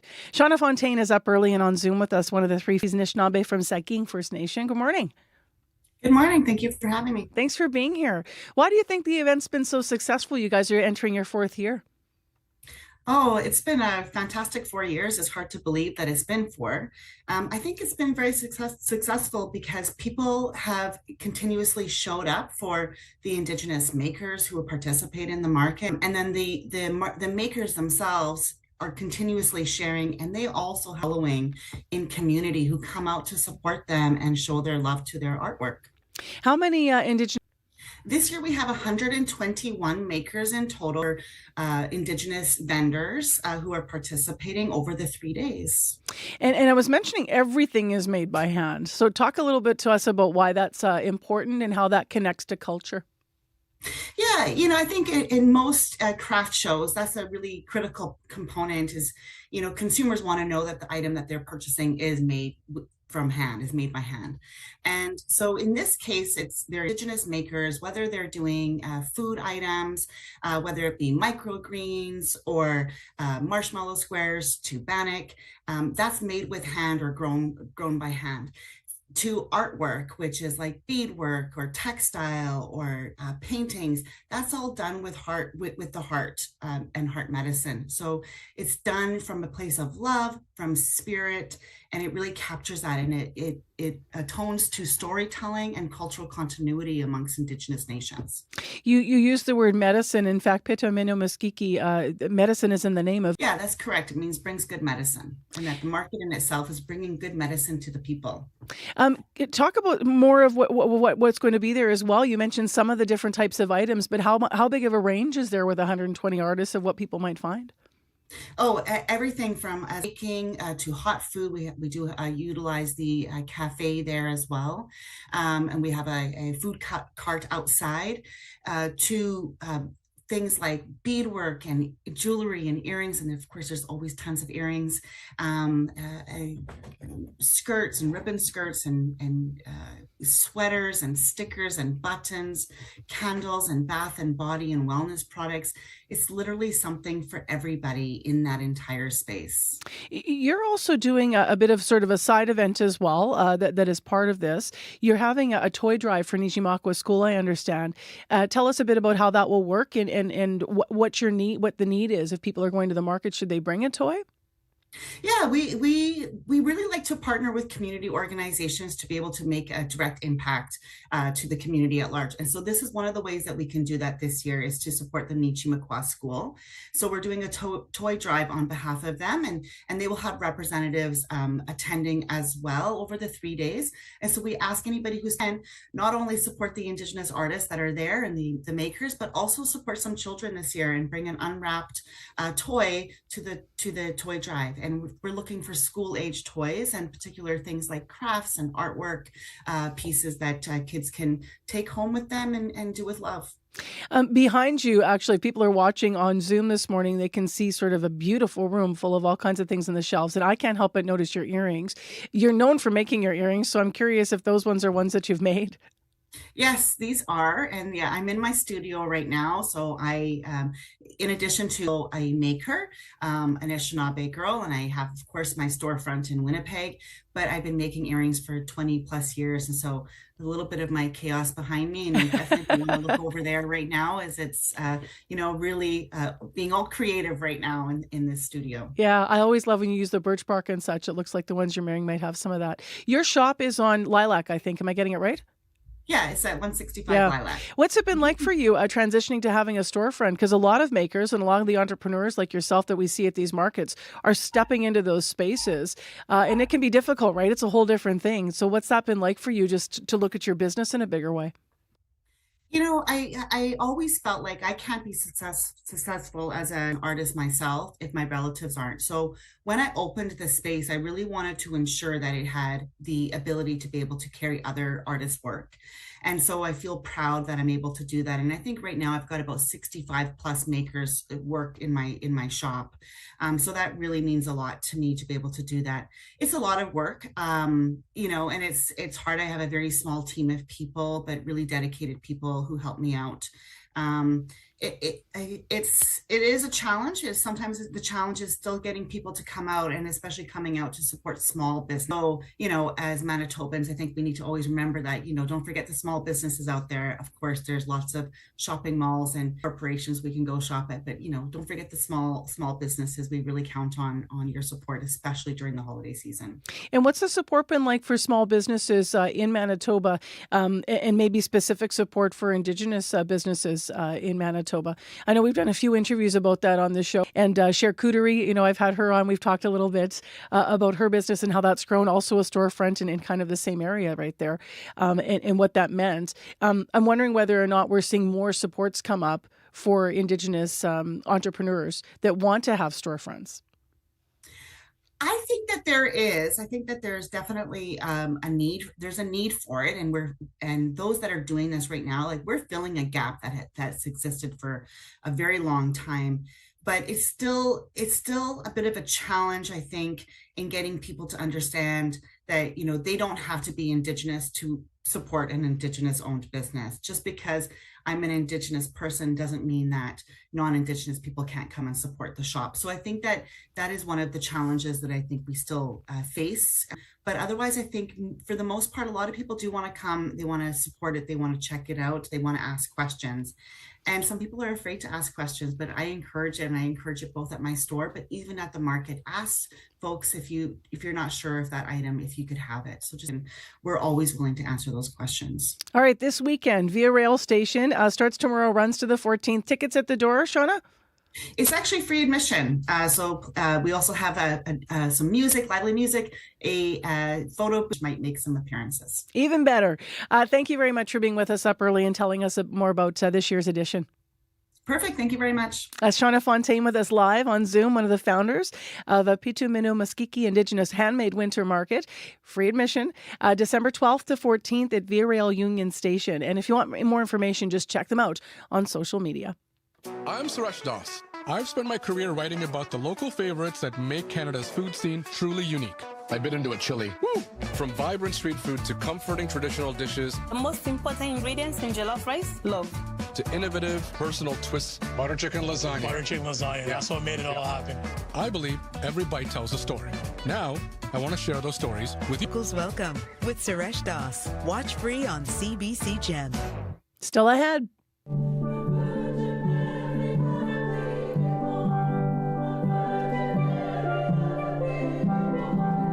We have a bit of a community story coming up for you this morning. We're going to hear more about a holiday concert with a Caribbean twist. So that's still ahead at 7:40 for you. It'll explain what we're listening to now. Well, we are going to listen to something a bit different, though. Next, before sports, Justin Bieber, over a decade ago, got behind a fellow Canadian giving her music a boost.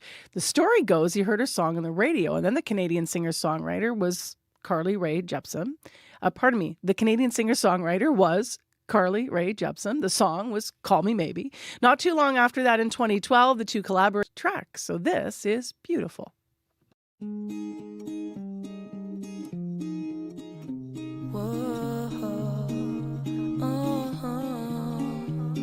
Hello, I know it's been a while. I wonder where you are. And if you think of me sometimes, 'cause you're always on my mind. You know I had it rough, trying to forget you, but the more that I look around, the more I realize you're all I'm looking for. What makes you so beautiful is you don't know how beautiful you are to me. You're not trying to be perfect, nobody's perfect, but you are to me, to me.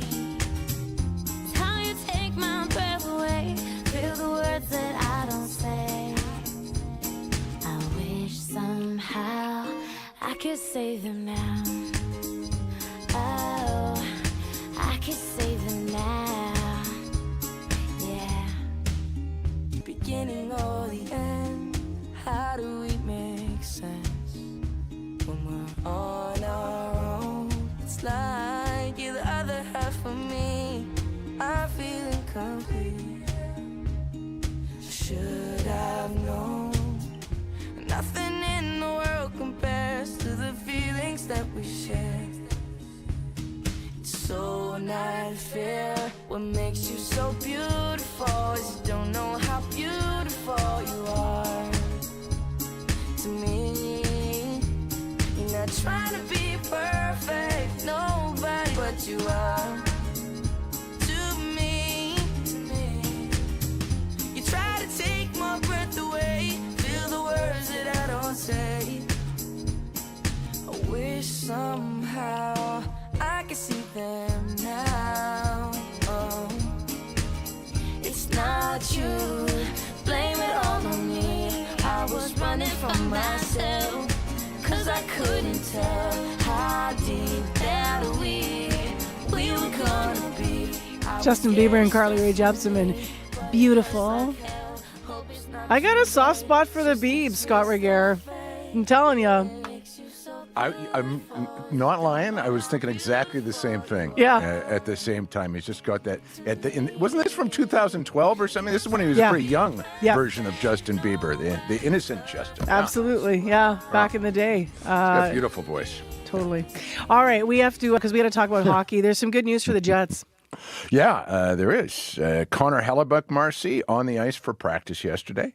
Now, it was not a full practice as players were given the option to participate or not. Still a welcome sight to see the Reign Trophy winner back out there.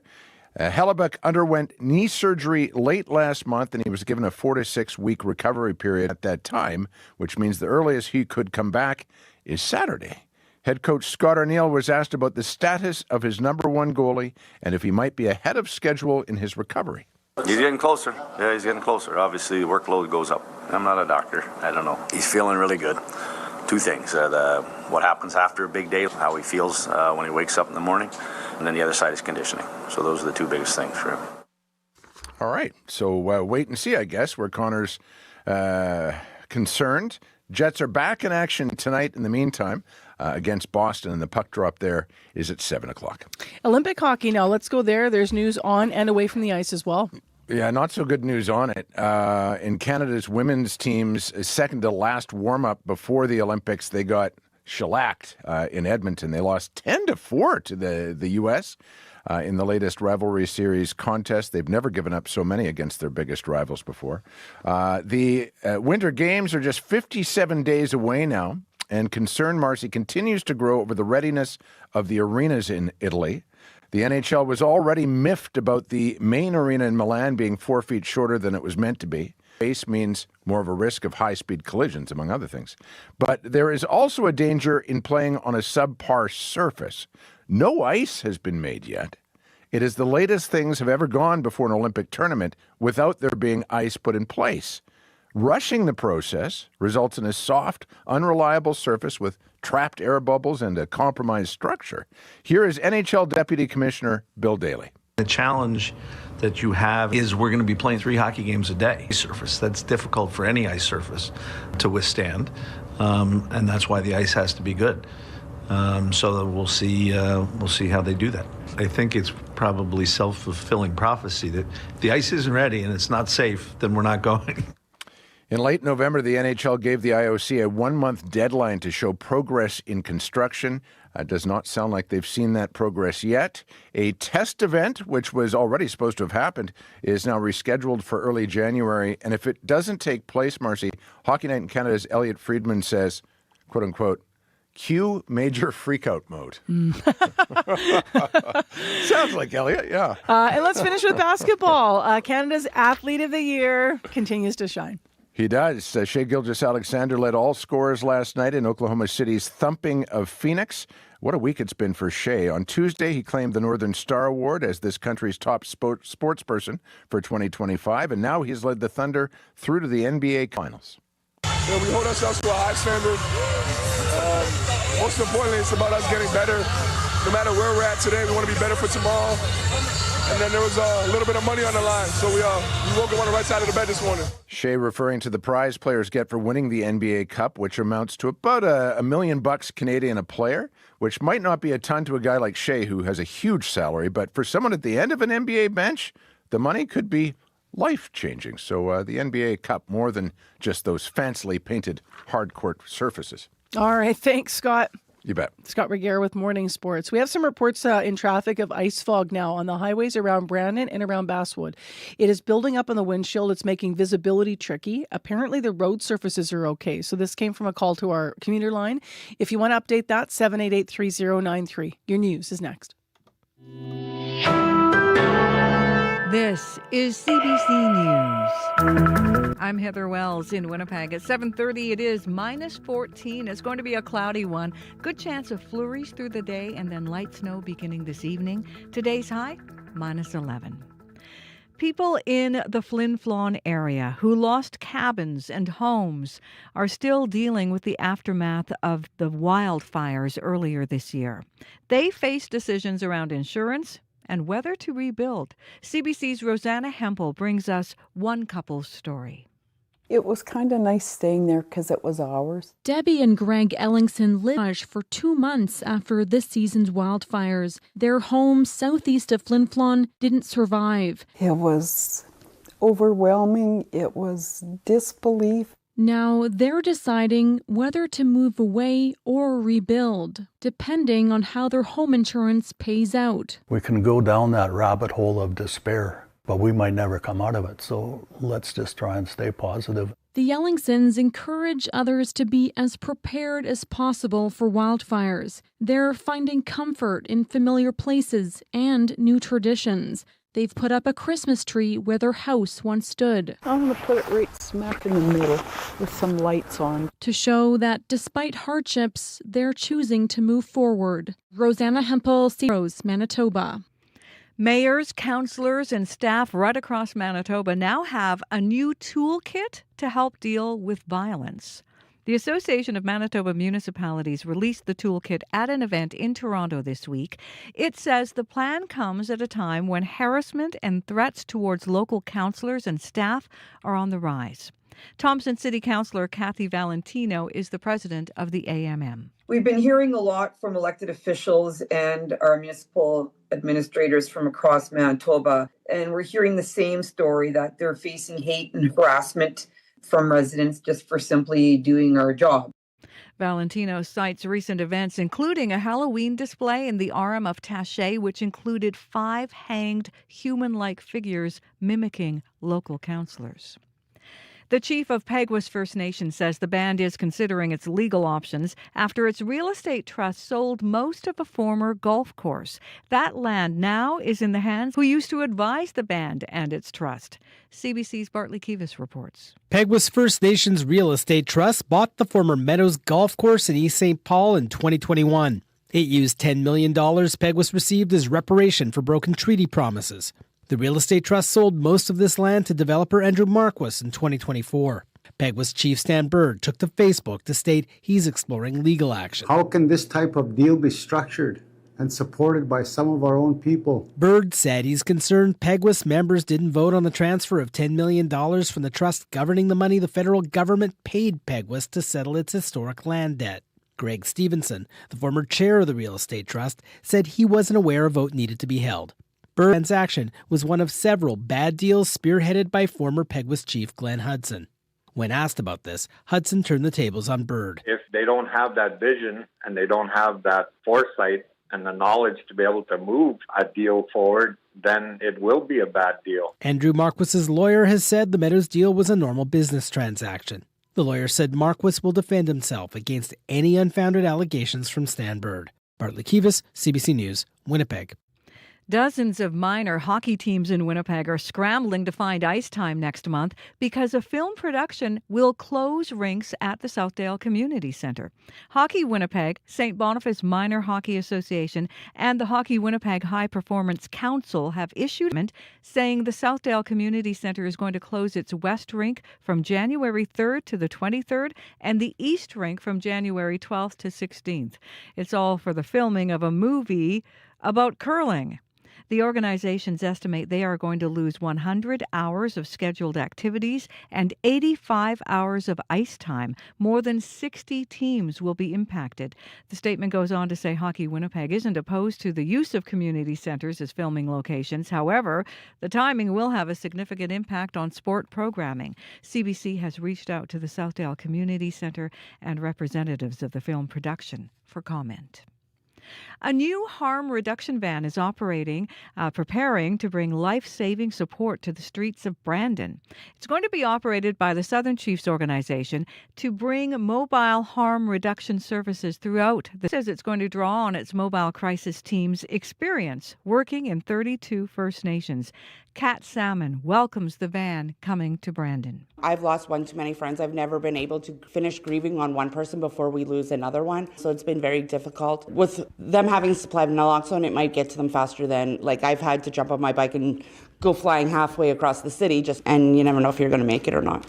The van is expected to get to work in the new year and run until October. You can find more news updated throughout the day. Just head to cbc.ca/Manitoba. Thanks, Heather. Thank you. Well, Abby, it's December 11th, which means you're on day 11th of the shirts you wear, the holiday shirts. So What does today's look like and what does it say? They're watching. The elves are watching. That's what it says. Love it. You know, Sanders already making his list of those that are going to get the coal. Is there a picture on there? Is there actual elves? The elves are actually there. Oh, look at the little elves. Oh, cute sweater. Come on now.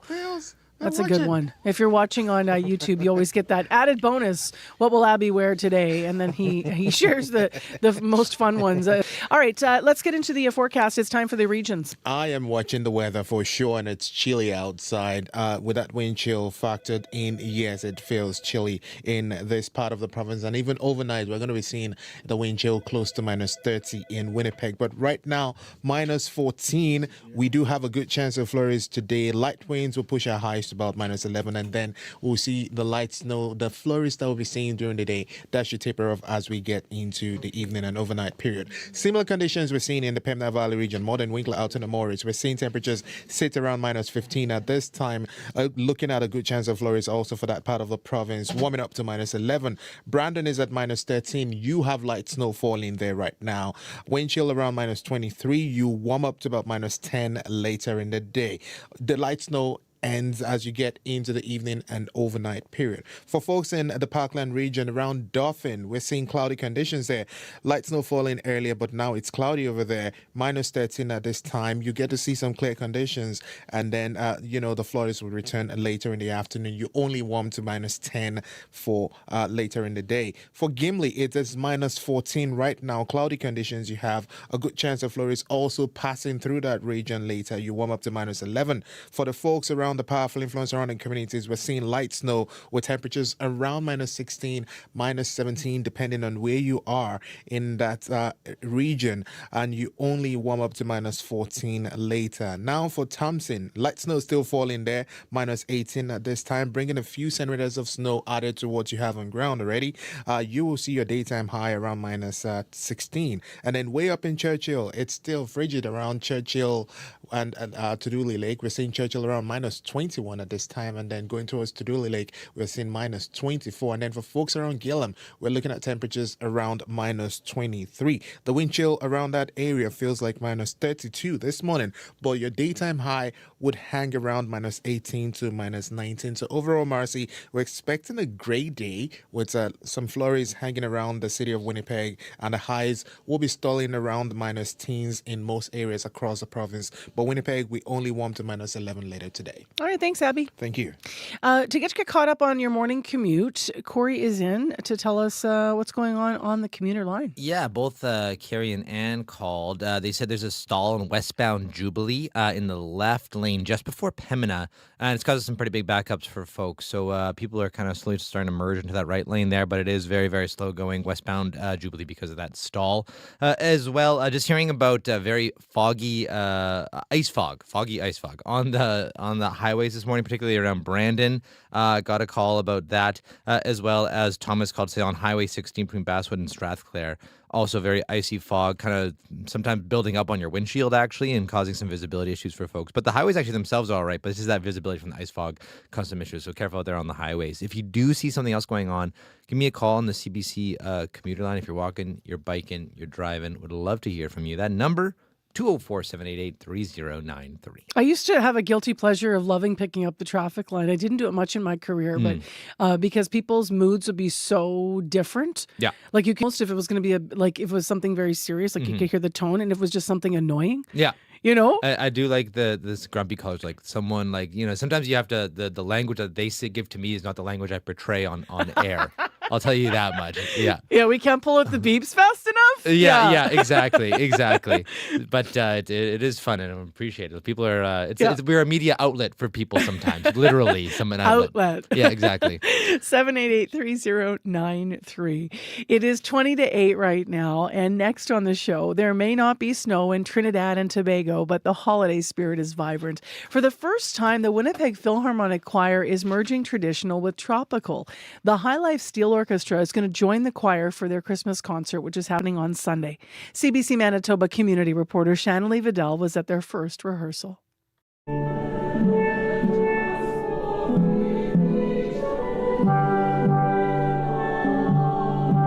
We're very excited that we were able to bring the band here into the choir to be a part of our Christmas concert and to bring some Caribbean flair into the mix. So my name is Kayleen Blackwood. I've been a part of the Philharmonic Choir for about 4 to 5 years. I also have the privilege of playing in the High Life Steel Orchestra. A lot of times when people don't know a lot about, especially these instruments, it's kind of usually people tend to get very hesitant about it. And I've been lucky enough that a lot of times I've mentioned that people have always been super supportive and excited and encouraging about bringing them in, and I'm very fortunate that I get to be in a choir that not only accepts my culture but allows me to celebrate it with them.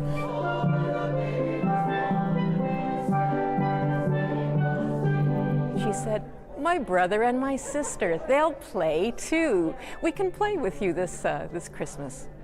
Hello, my name is Arlene Petkow, and I'm the chair of the program committee of the Winnipeg Philharmonic Choir. It fits so well with our theme of Let There Be Peace on Earth. So it's a global perspective, a diverse selection of music, and bringing joy to the world at this time of year. for sure in the Caribbean, obviously it's hot and it's nice and warm over there.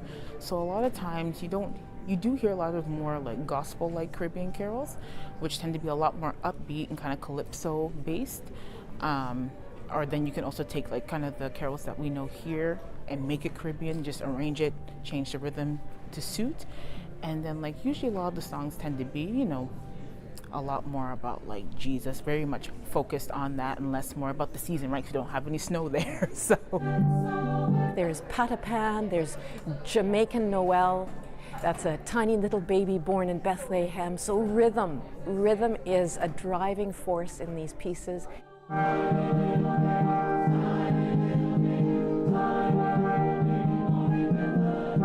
We've never sung with pan drums before, so of course it's a question of balance.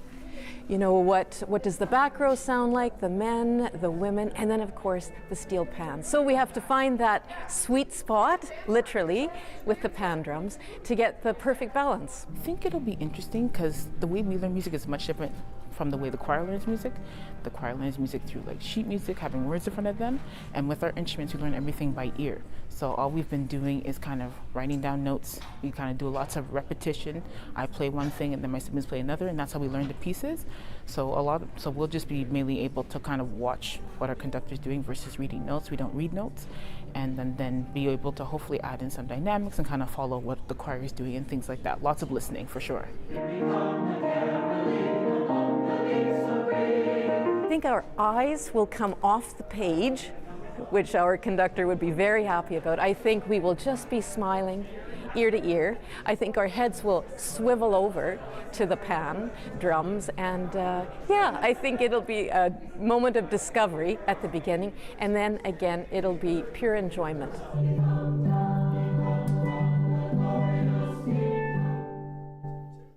Christmas with the Phil, Let There Be Peace on Earth, is happening on Sunday if you want to check it out at the Crescent Arts Centre, 3 o'clock till 7 o'clock. Students, by the way, from 2 local schools are also going to be joining in and singing in the show. So the Ovi Jewett Community School Choir is going to be there for the afternoon show, and then the École Laura Secord Honor Choir will be there for the evening performance at 7 o'clock. So there's 2 shows, 3 and 7 as mentioned. Thanks to CBC Manitoba's community reporter Channelie Vidal and videographer Travis Colby for bringing us that item from their practice. CBC's New Year's Eve show is back, and we want to know, what are you doing on New Year's Eve? Last year, we reached 6.8 million Canadians as we counted down live in all 6 time zones. Now, we're looking to join celebrations across Canada. Are you getting married? Doing something special? Send an email to ask@cbc.ca, and we might send our cameras to your party. Get ready for the live Cross Canada Countdown. Well, speaking of counting down, if you're going to the Fontaine show, then you have a week to go. She's playing December 18th with at the side stage. The Winnipeg artist is riding high after she released her debut album called Good Buddy. She's on tour across Western Canada right now ahead of that show next week. From Good Buddy, here's Fontaine with Body Double. Lately I've been wondering why I feel so lonely. I've got so many folks around who care for me. Just give it some time, they say. Yeah, you're gonna be okay. But I've been wondering late and lonely again. I know exactly what will take me out of this, but lately been just trying to pick up my bedroom mess is harder than it seems. The house is quiet, so I'll just sleep, and when I wake I will try again.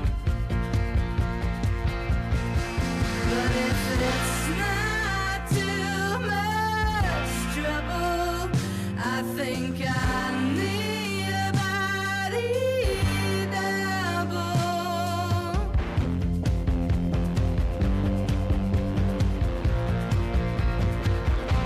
Body double.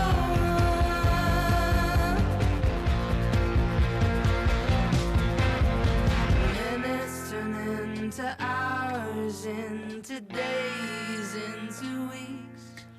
that I forgot to drink any water or to eat.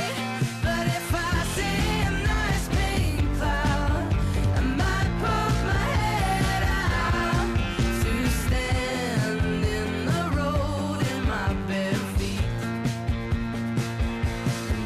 But if it's not too much trouble, I think I need a body double.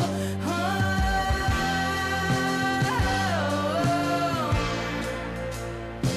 Yeah, if it's not too much trouble, I think I need her body double.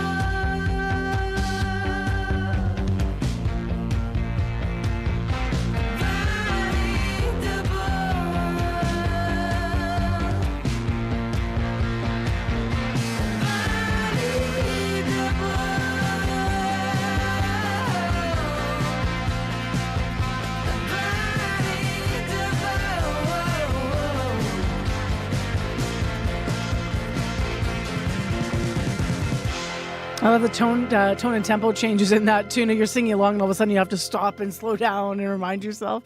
Very cool. Fontaine with Body Double. She'll be back playing the side stage in Winnipeg December 18th, a week from today. Festive season, there's one place to be with your holiday favorites on CBC. Whether you're a Grinch, hate, double hate, or full of cheer. Nobody's walking out on this fun old-fashioned family Christmas. No, we're all in this together. The season's best are waiting right here. The bell still rings for me, as it does for all who truly believe. For holiday joy from start to end. Watch free on CBC and CBC Gem. Music Live.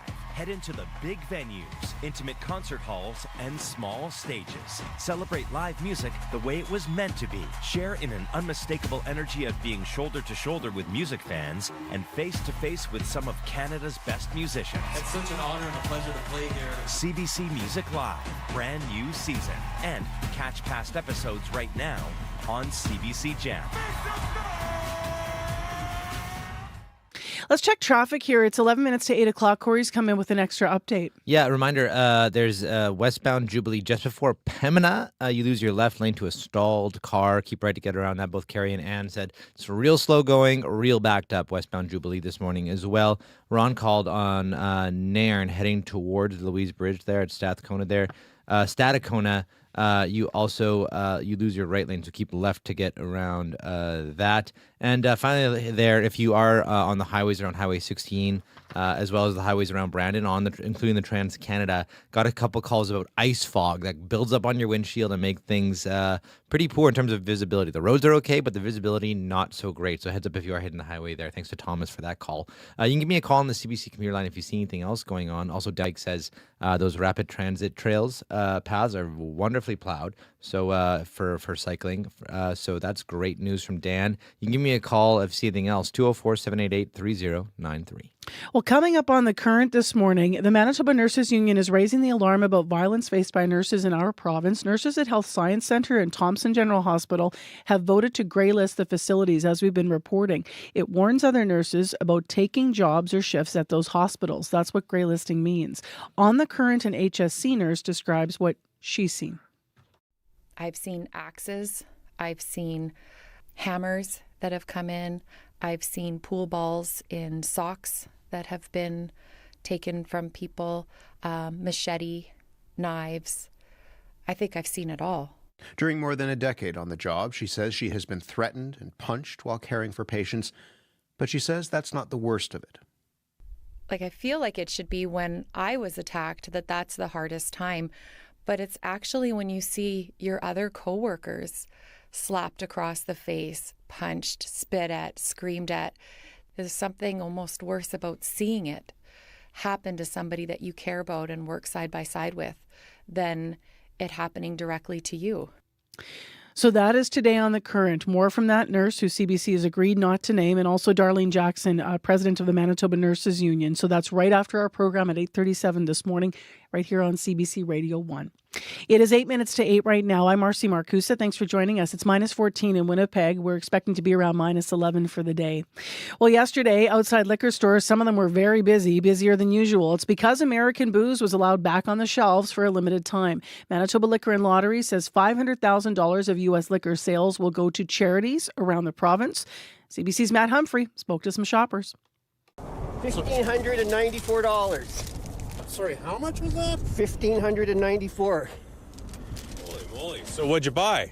A lot of American wines, a lot of California wines, a little bit of bourbon, some vodka, some Tito's, a little bit of a mixture, but we're shopping for 3 families, so a lot of California Reds. So people put in their orders to you to go and get it? Yeah, we were the Sherpas today. So why are you here today? Like when did the plan come together for you?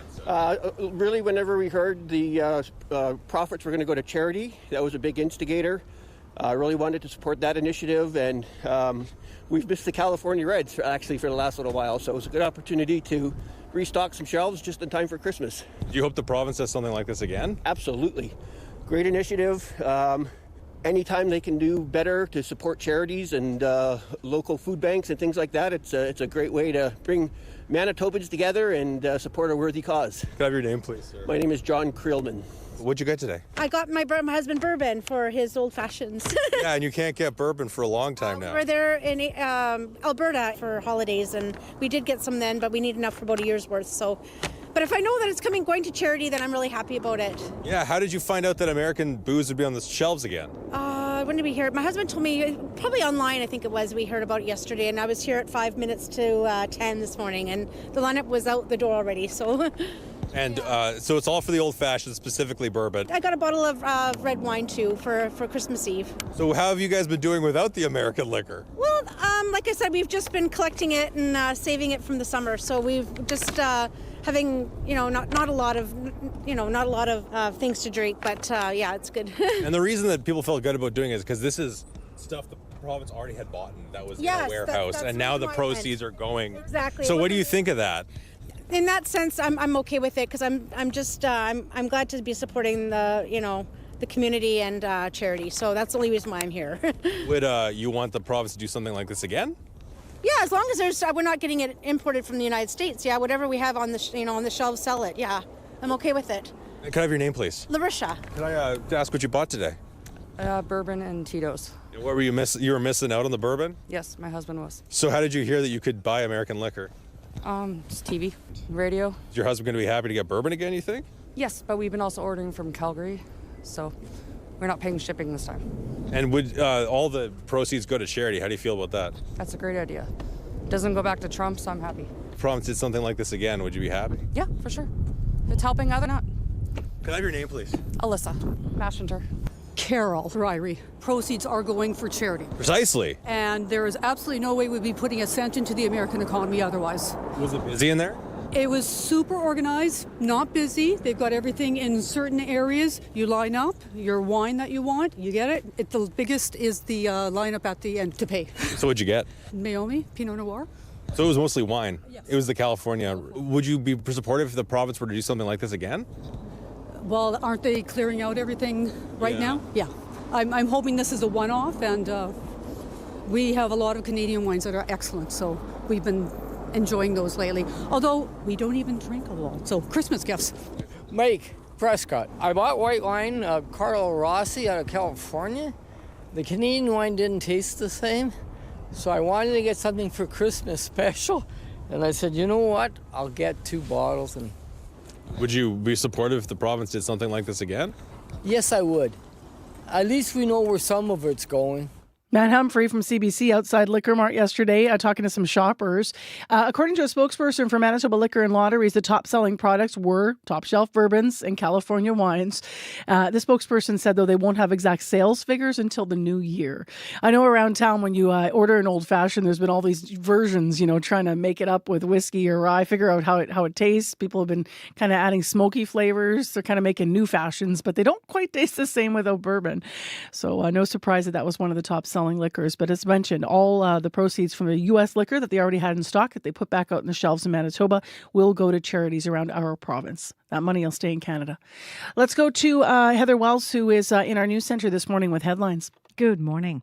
Well, dozens of minor hockey teams in Winnipeg are scrambling to find ice time next month because a film production is going to close rinks at the Southdale Community. St. Boniface Minor Hockey Association and the Hockey Winnipeg High Performance Council have issued a statement saying the Southdale Community Centre will close its west rink from January 3rd to 23rd, the east rink from January 12th to 16th. All of this for the filming of a movie about curling. And people in the Flin Flon area who lost cabins and homes are still dealing with the aftermath of those wildfires earlier this season. We'll hear more in our next local news coming up at 8:30. We'll also hear more after 8. We can go down that rabbit hole of despair, but we might never come out of it. We're going to check in specifically with a Flin Flon resident. We'll find out when he lost his home 6 months ago, what he's weighing now about rebuilding. We'll hear more about where he and his wife are looking to and whether or not they're going to stay in that area, stay in Flin Flon. So that's coming up with some detail after 8 o'clock on the show. Now it is cloudy in Winnipeg. It's -14. We'll be around -11 for the day. 60% chance of some flurries. Brandon has light snow, -14 for you, and Thompson has light snow and -18. You're getting 2 to 4 more centimeters. I'm not sure if this is still a problem, but we did have a call from around Brandon. Reports of ice fog on the highways around Brandon and Basswood, so that could be a challenge. Not on the roadways, but apparently building up on some people's windshields. As we approach 8 o'clock, it might have improved. But call Corey if you have any updates on that or other areas, 788-3093. And stay with us. I'm Marcy Marcusa, and you're with Information Radio on 89.3 FM, 990 AM, on that app and on YouTube. World Report is next.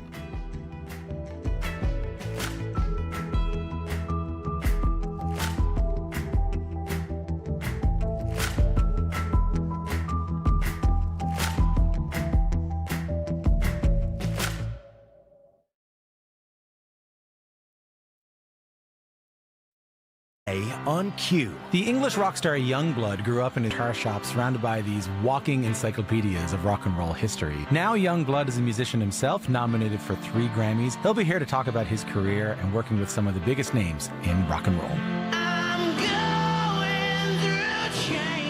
Q with Tom Power. This morning at 10:30 in Newfoundland, and on CBC Listen, or wherever you get your podcasts. The CBC News is next. Coming up in half an hour, it's The Current with Matt Galloway. Patti Smith is an artist, an activist, an author. She has led such a remarkable life that she is hard to label. Patti Smith on love, tragedy, loss, and how she has processed all of that through art, coming up on The Current. This is World Report. Good morning. I'm Marcia Young. British Columbia's Fraser Valley is under a state of emergency this morning. An atmospheric river drenched the area. The heavy rain has now eased, but hundreds of properties are still under evacuation orders and alerts. As Yasmin Ranea reports, that same weather system is now settling over parts of Washington state. We need people to stay off the roads for safety. BC Emergency Management Minister Kelly Green says torrential rain and debris cut off all major highways from the Lower Mainland to the interior last night. I'm urging people in the Lower Mainland, particularly if you live near a waterway or in a low-lying area, to remain up to date on the situation and take steps to prepare for potential impacts. Officials are now assessing the damage and road closures after Wednesday's atmospheric river drenched the Fraser Valley. The city of Abbotsford declared a state of local emergency and issued evacuation orders for several hundred properties. We are seeing the rainfall ease off. Connie Chapman, Provincial Executive Director of Water Management, says still the Nooksack River across the border in Washington state will continue to top its banks this morning. Spillover from that river in 2021 partly led to BC's then costliest natural disaster, and there are fears it could happen again. The volume of water coming out of the Nooksack is the similar volume of water that was seen in 1990 and also in 2021. With that being said, there are many variables to take into consideration as to what the impacts of this volume of water may transpire to. The province hopes infrastructure upgrades since the big flood will help, and says it's coordinating with local governments and American officials to ensure people are safe. Yasmin Ranea, CBC News, Vancouver. Researchers are confirming a link between climate change and last month's storms in Southeast Asia. More than 1,600 people were killed after cyclones Ditwa and Senyar made landfall in the region. Millions of people were displaced. Now a new report says we should expect more of this kind of extreme weather. Our international climate correspondent Susan Ormiston has the story. Floodwaters rose 4 meters. Homes were washed away or crushed in landslides. More than 1,600 people died, the worst disasters in a lifetime for many people across Sri Lanka, Indonesia, and Thailand. It rained nonstop for 3 days, said Malika Kumari in Sri Lanka. We heard the warnings of flooding, but we didn't expect the water to get this high. According to scientists at the World Weather Attribution Group, the cyclones triggered intense rainfall influenced by a warming climate. Basically, the heavy rain associated with such cyclones is becoming more intense as the climate warms. Sarah Q is the lead author, a researcher with Royal Netherlands Meteorological Institute. I would be very confident that these trends are going to continue into the future. It is, of course, linked to the warming of the globe, so that as we continue to burn fossil fuels, then the trend will continue. The scientists say cyclones, rare at the equator, will happen more frequently. Countries need to adapt, stop deforesting hillsides, limit building homes on floodplains. Already the costs from these disasters have risen to over $10 billion. Susan Ormiston, CBC News, Toronto.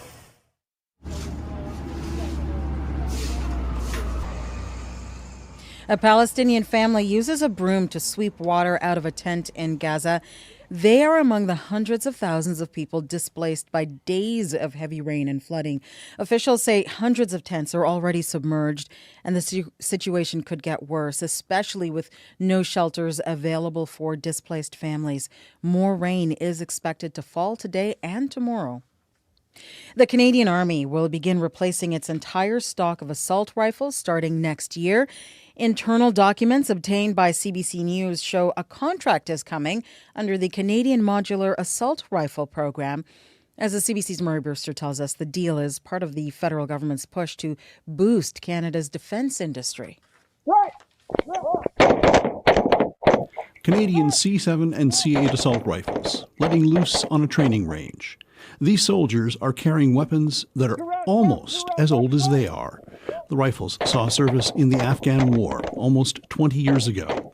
Internal defense documents obtained by CBC News show that's about to change. I'm focused on obtaining new rifles. Lieutenant General Mike Wright, the commander of the Canadian Army. We're on the cusp of signing a contract that will see those rifles start to be delivered to the Canadian Army as of next year. That would be as much as 2 years ahead of the last published schedule for a program that has languished on the books since the 2017 defense policy.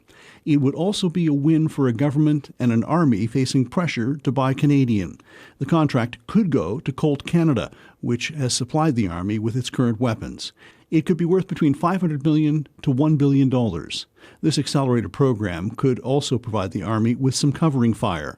The U.S. government recently approved a $2.7 billion sale of 26 rocket-propelled artillery systems, HIMARS, to Canada, a politically uncomfortable plan in light of the Carney government's stated aim of buying military kit in places other than the United States.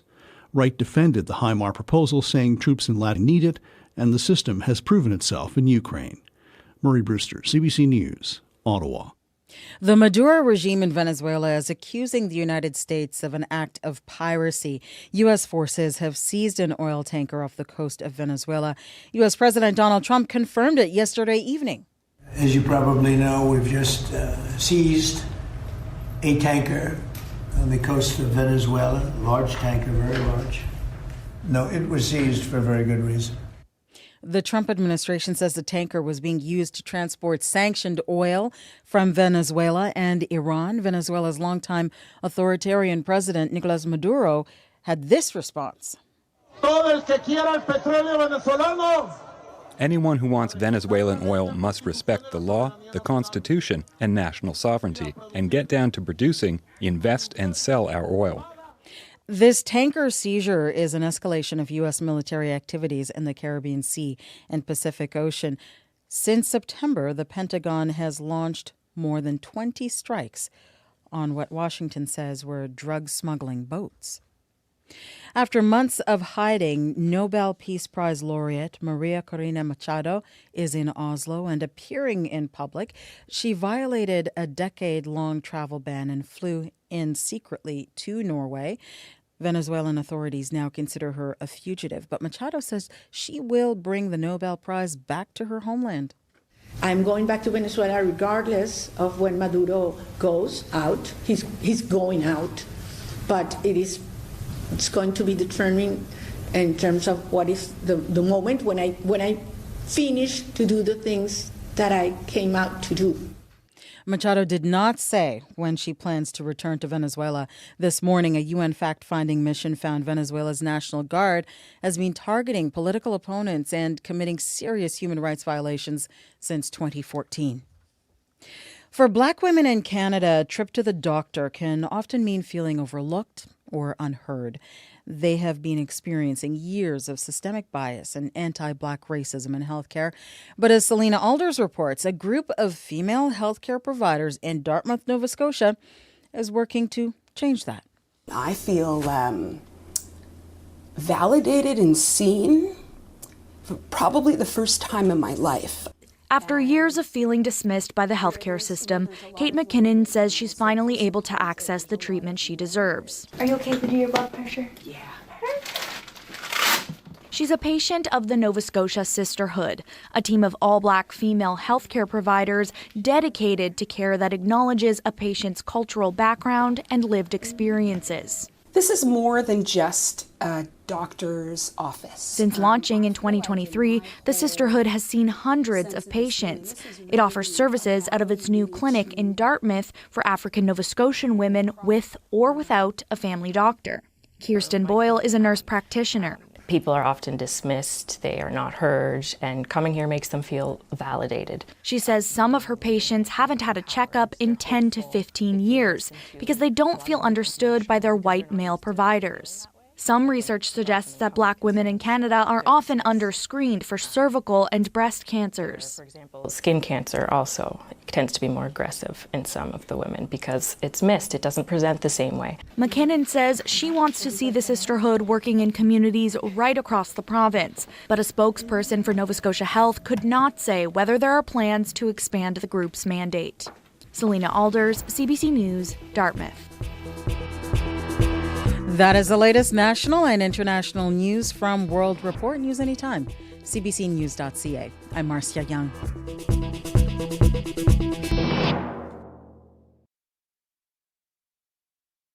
Good morning, Manitoba. How you doing? Thanks for joining us. I'm Marcy Marcusa. This is Information Radio. We're live downtown in our CBC studios on 89.3 FM, 990 AM on the app and on YouTube. Warm spot this hour remains Melita at minus 11. Winnipeg's been close to that. We're around minus 14 right now. And we have the cold spot to Dooley Lake at minus 24. So quite a spread. There's also some light snow falling. And there's been a couple calls from the highways as well. So Corey will update traffic in a moment. This half hour in the program, there's times in one's life where you have to make a forced decision. And maybe you weren't planning on making it. Your car breaks down, or in the case of a guest we're going to talk to, his home burned down. It was lost in the fire in Flin Flon, the wildfires this summer. We're going to find out how they're weighing whether or not they're going to rebuild there in that Manitoba city or somewhere else. And we'll find out what challenges they've come up against as they explore rebuilding and insurance and ask questions about where they're going to have their future. Right now, let's go to Heather Wells, who has answers about what's in news today. Good morning. Good morning. Well, a new toolkit aims to combat a rise in hate and violence against Manitoba mayors, municipal councillors, and staff. The Association of Manitoba Municipalities has released that toolkit for local RMs, meant to help local workers who may be facing harassment and threats. So we'll hear what's in that toolkit.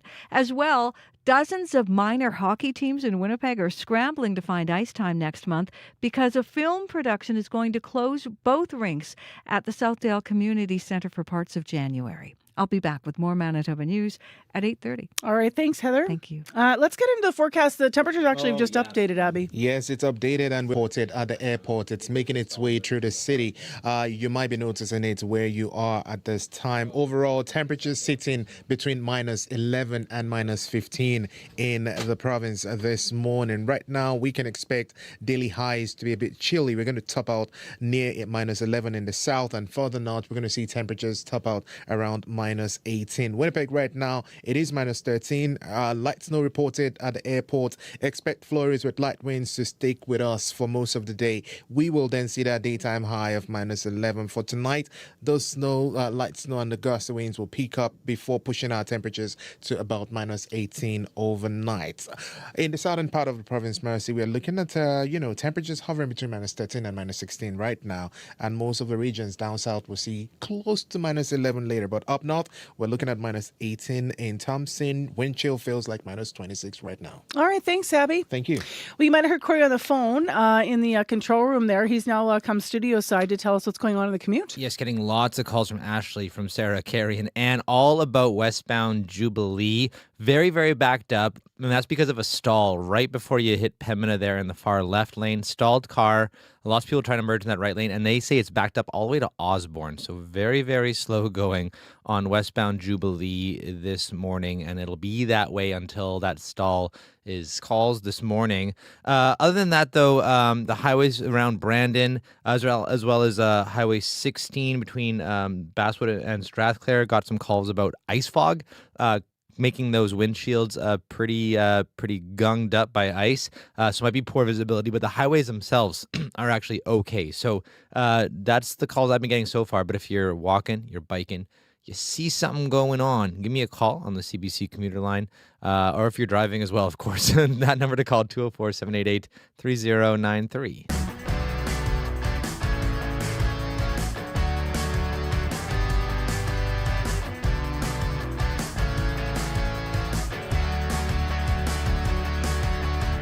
Well, it has been more than 6 months since wildfires raged in northern Manitoba, with Flin Flon being one of the areas impacted.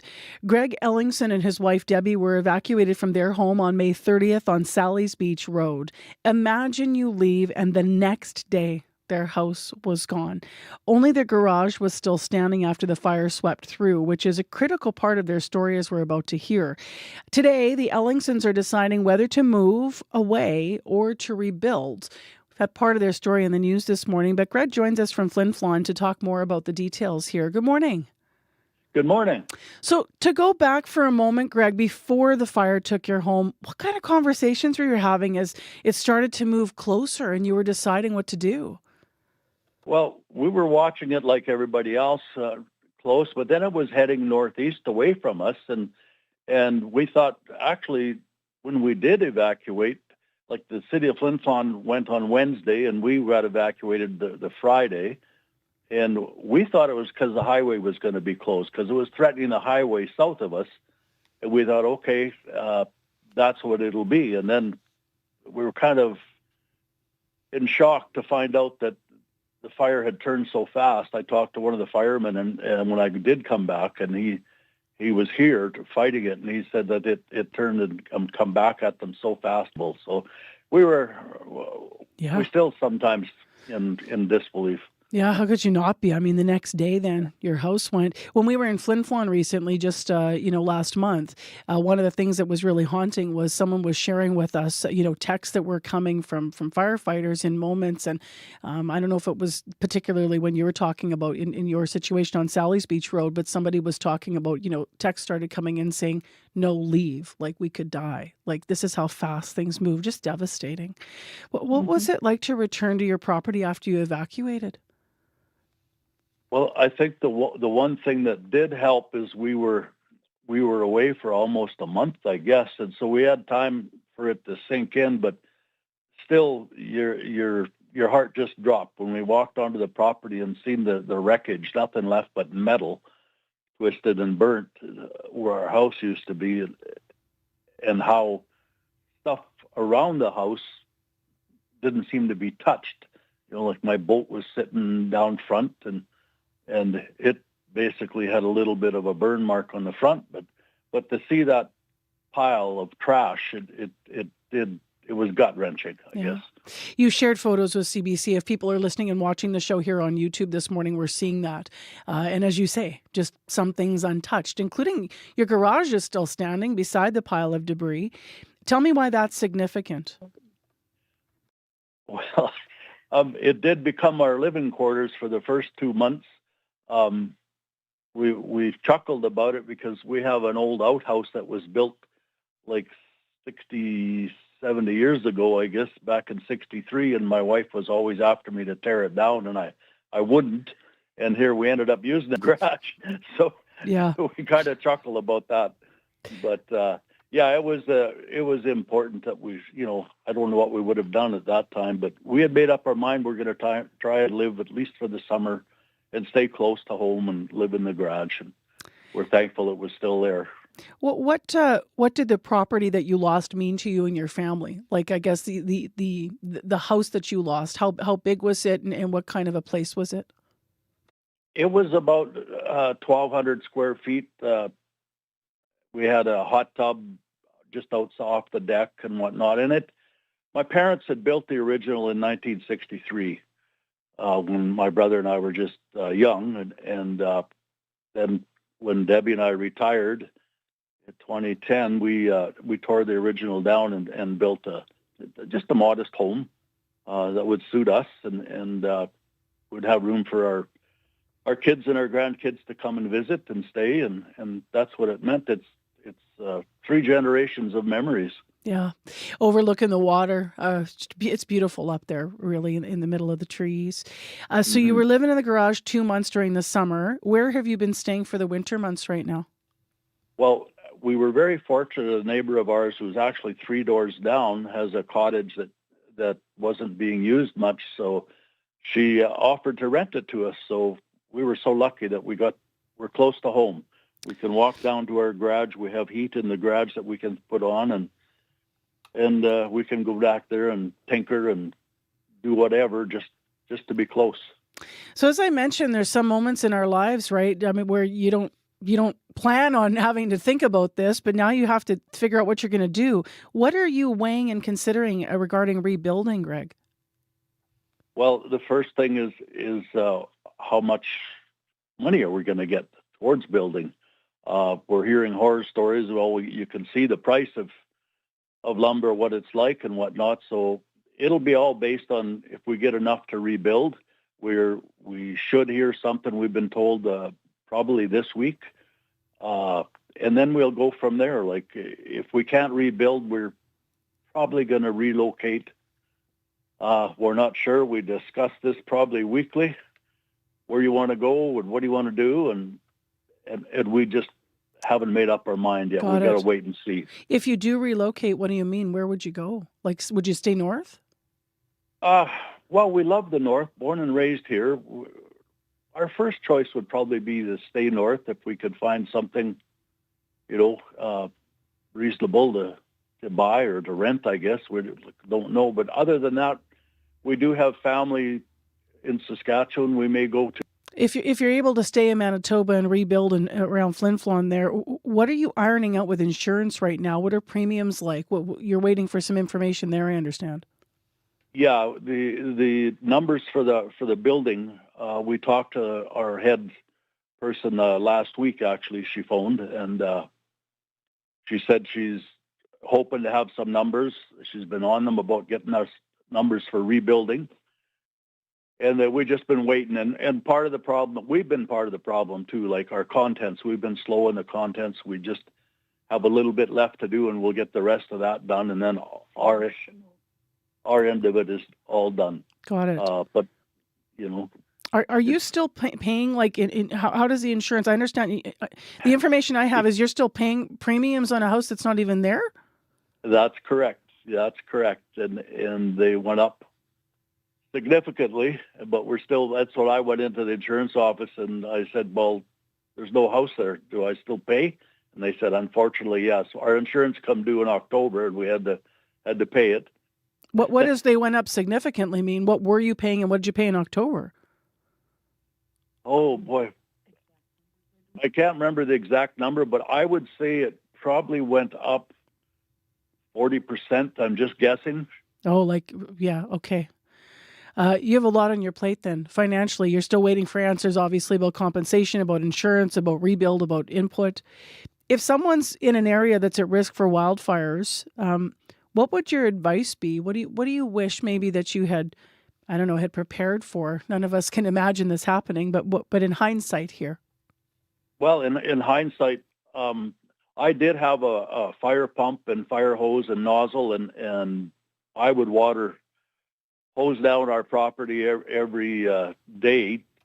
But I would recommend sprinkler systems. We have some people here that have started a Fire Smart program, and they've got some really good information. And beyond that, obviously, that'll be part of your future proofing. Hopefully, should you stay in that area, which could be prone to fires.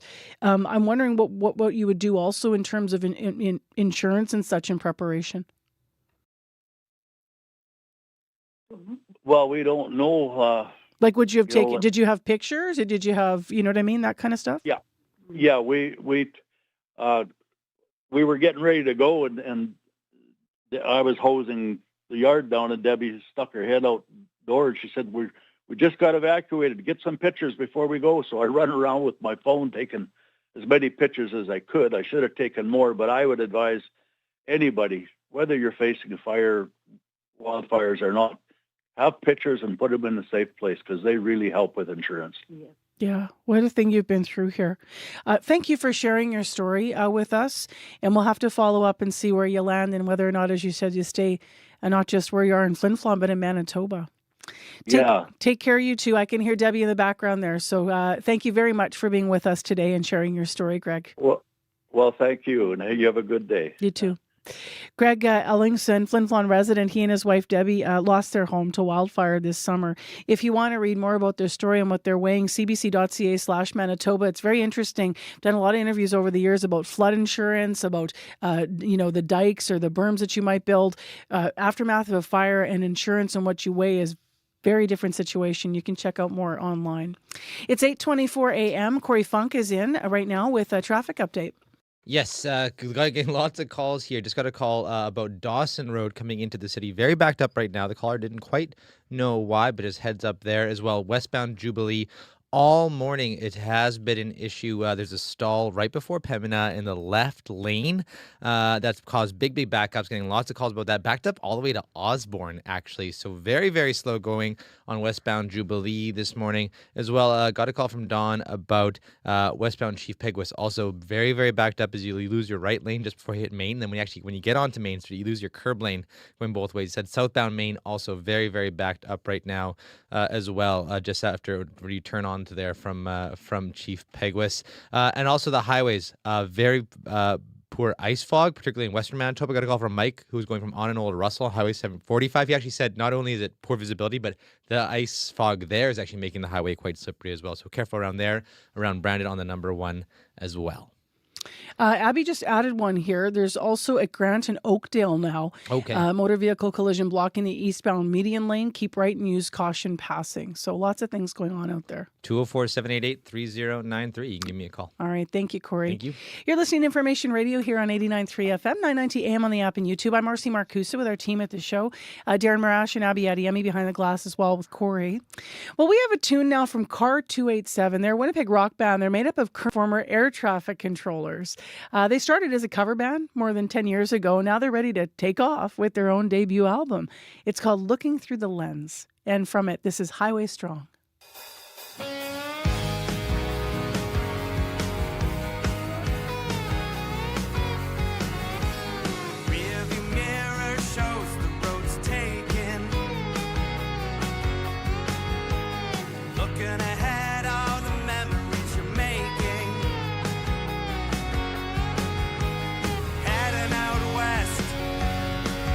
For a mountain run, 400 north.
Sounds like they're out of Toronto, right? Talking about the 401, but they're not. They're out of Winnipeg. The group's 287. It's called Highway Strong. Let's find out what's coming up on Radio Noon's call-in portion. Marjorie Dalhouse has popped in. Hi there. Hi. What is today? The 11th? So what? 14? Is it 14 days till Christmas? Wow. A lot of people trying to figure out what they're going to be giving others. But if you're doing something homemade, are you going to get it made on time? Today we're talking about ideas for homemade gifts. Maybe you received a gift that was homemade that meant so much to you. Maybe you're making gifts this year because you're maybe looking to give something a little bit more from your heart, or you're looking to save money. So tips, stories, everything about homemade gifts today here on Radio Noon. So call in after 12:30. Love it. Useful, creative, excellent. Thank you. Thanks, Marcy. So listen and weigh in and help, right? Help your fellow Manitobans who are trying to meet that deadline. Christmas, 2 weeks from today. Right now, it is minus 13 in Winnipeg, and your CBC News is next. This is CBC News. Good morning. I'm Heather Wells in Winnipeg. At 8:30, as Marcy said, it is minus 13. A little bit of light snow out there right now. We're going to see flurries on and off throughout the day and then more light snow this evening. Today's high, minus 11. A cottage association in northern Manitoba has been improving its emergency response plans after this season's wildfires. John Clark is president of the Schist Lake Big Island Cottage Owners Association, southeast of Flin Flon. This is something we're going to be facing, if not every year, often. So they started taking down trees that need to be taken down because of the proximity to their house. It's a work in progress. I expect to see this continue over the winter months. Clark says he and his mother also share a pump and sprinkler system. He says it's something more people in the region are setting up. Mayors, councillors, and staff right across Manitoba now have a new toolkit to help deal with violence. The Association of Manitoba Municipalities released the toolkit at an event in Toronto this week. It says the plan comes at a time when harassment and threats towards local councillors and staff are on the rise. Thompson's City Councillor Kathleen Valentino is the president of the AMM. We've been hearing a lot from elected officials and our municipal administrators from across Manitoba, and we're hearing the same story, that they're facing hate and harassment from residents just for simply doing our job. Kathy Valentino cites recent events, including a Halloween display in the RM of Taché, which included 5 hanged human-like figures mimicking local councillors. The chief of Peguis First Nation says the band is considering its legal options after its real estate trust sold most of a former golf course. That land is now in the hands of a property developer who used to advise the band and its trust. CBC's Bartley Kivas reports. Peguis First Nations Real Estate Trust bought the former Meadows Golf Course in East St. Paul in 2021. It used $10 million Peguis received as reparation for broken treaty promises. The real estate trust sold most of this land to developer Andrew Marquis in 2024. Peguis Chief Stan Bird took to Facebook to state he's exploring legal action. How can this type of deal be structured and supported by some of our own people? Bird said he's concerned Peguis members didn't vote on the transfer of $10 million from the trust governing the money the federal government paid Peguis to settle its historic land debt. Greg Stevenson, the former chair of the real estate trust, said he wasn't aware a vote needed to be held.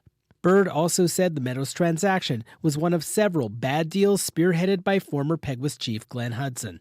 When asked about this, Hudson turned the tables on Bird. If they don't have that vision and they don't have that foresight and the knowledge to be able to move a deal forward, then it will be a bad deal. Andrew Marquis's lawyer has said the Meadows deal was a normal business transaction. The lawyer said Marquis will defend himself against any unfounded allegations from Stan Bird. Bartley Kivas, CBC News, Winnipeg.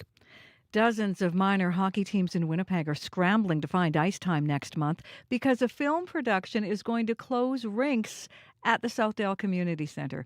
Hockey Winnipeg, St. Boniface Minor Hockey Association, and the Hockey Winnipeg High Performance Council have issued a statement saying the Southdale Community Centre will close both of its rinks, the West Rink and the East Rink, for parts of January to film a movie about curling. The organizations estimate they're going to lose 100 hours of scheduled activities and 85 hours of ice time. More than 60 teams will be impacted. A new harm reduction van is preparing to bring life-saving support to the streets of Brandon. It's going to be operated by Southern Chiefs Organization and bring mobile harm reduction services throughout Brandon.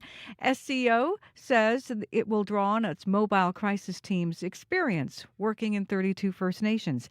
Kat Salmon is one who welcomes the van coming to Brandon. I've lost one too many friends. I've never been able to finish grieving on one person before we lose another one. So it's been very difficult. With them having supply of naloxone, it might get to them faster than, like, I've had to jump on my bike and go flying halfway across the city, and you never know if you're going to make it or not. The van is expected to get to work in the new year and run until October. The Time magazine Person of the Year for 2025 is the Architects of AI. The magazine this morning cites 2025 as the year when the potential for artificial intelligence roared into view with no turning back. Time says it made its choice based on what shapes the headlines. The cover says AI changed 2025 in, quote, exciting and sometimes frightening ways. On the cover, an image of a group sitting on a building of an AI structure. In that group, Elon Musk of XAI, Sam Altman of OpenAI, Mark Zuckerberg of Meta, and others, all called the Architects of AI. You can find more news updated throughout the day at cbc.ca/Manitoba. I'll tell you what, that is an understandable choice for this year, right? Yeah, I'm not going to lie. They were right. Yeah. All right. Thank you. You're right. Thanks. Thank you to Heather Wells by name here, Megan Ketchison, Aaron Broman from our news department, Corey Funk, Abby Adiemi, Darren Marash, Nellie Gonzalez, and Leif Larson, as well as Sophia Peralta Barone, Shannalee Vidal, May McKillop, and Sierra Sanders, all of them working on today's show. Corey. Grant at Oakdale, there's a multi-vehicle collision blocking the eastbound median lane, so keep right to get around that. As well, westbound Jubilee all morning, a stalled car in the left lane just before Pembina has been causing big backups. So good for ice fog in western Manitoba on the highways. Abby. A lot of light snow to go around this morning. We'll see temperatures warm up to -11 in the south, and up north we're going to see -21s there. All right, take care, be well, Manitoba, make merry. I'm off until December 22nd. Chloe Friesen's going to be sitting in here on the show, and thank you so much for listening to CBC on 89.3 FM, 990 AM on the app and YouTube. Manitoba story about healthcare and nursing coming up next on The Current.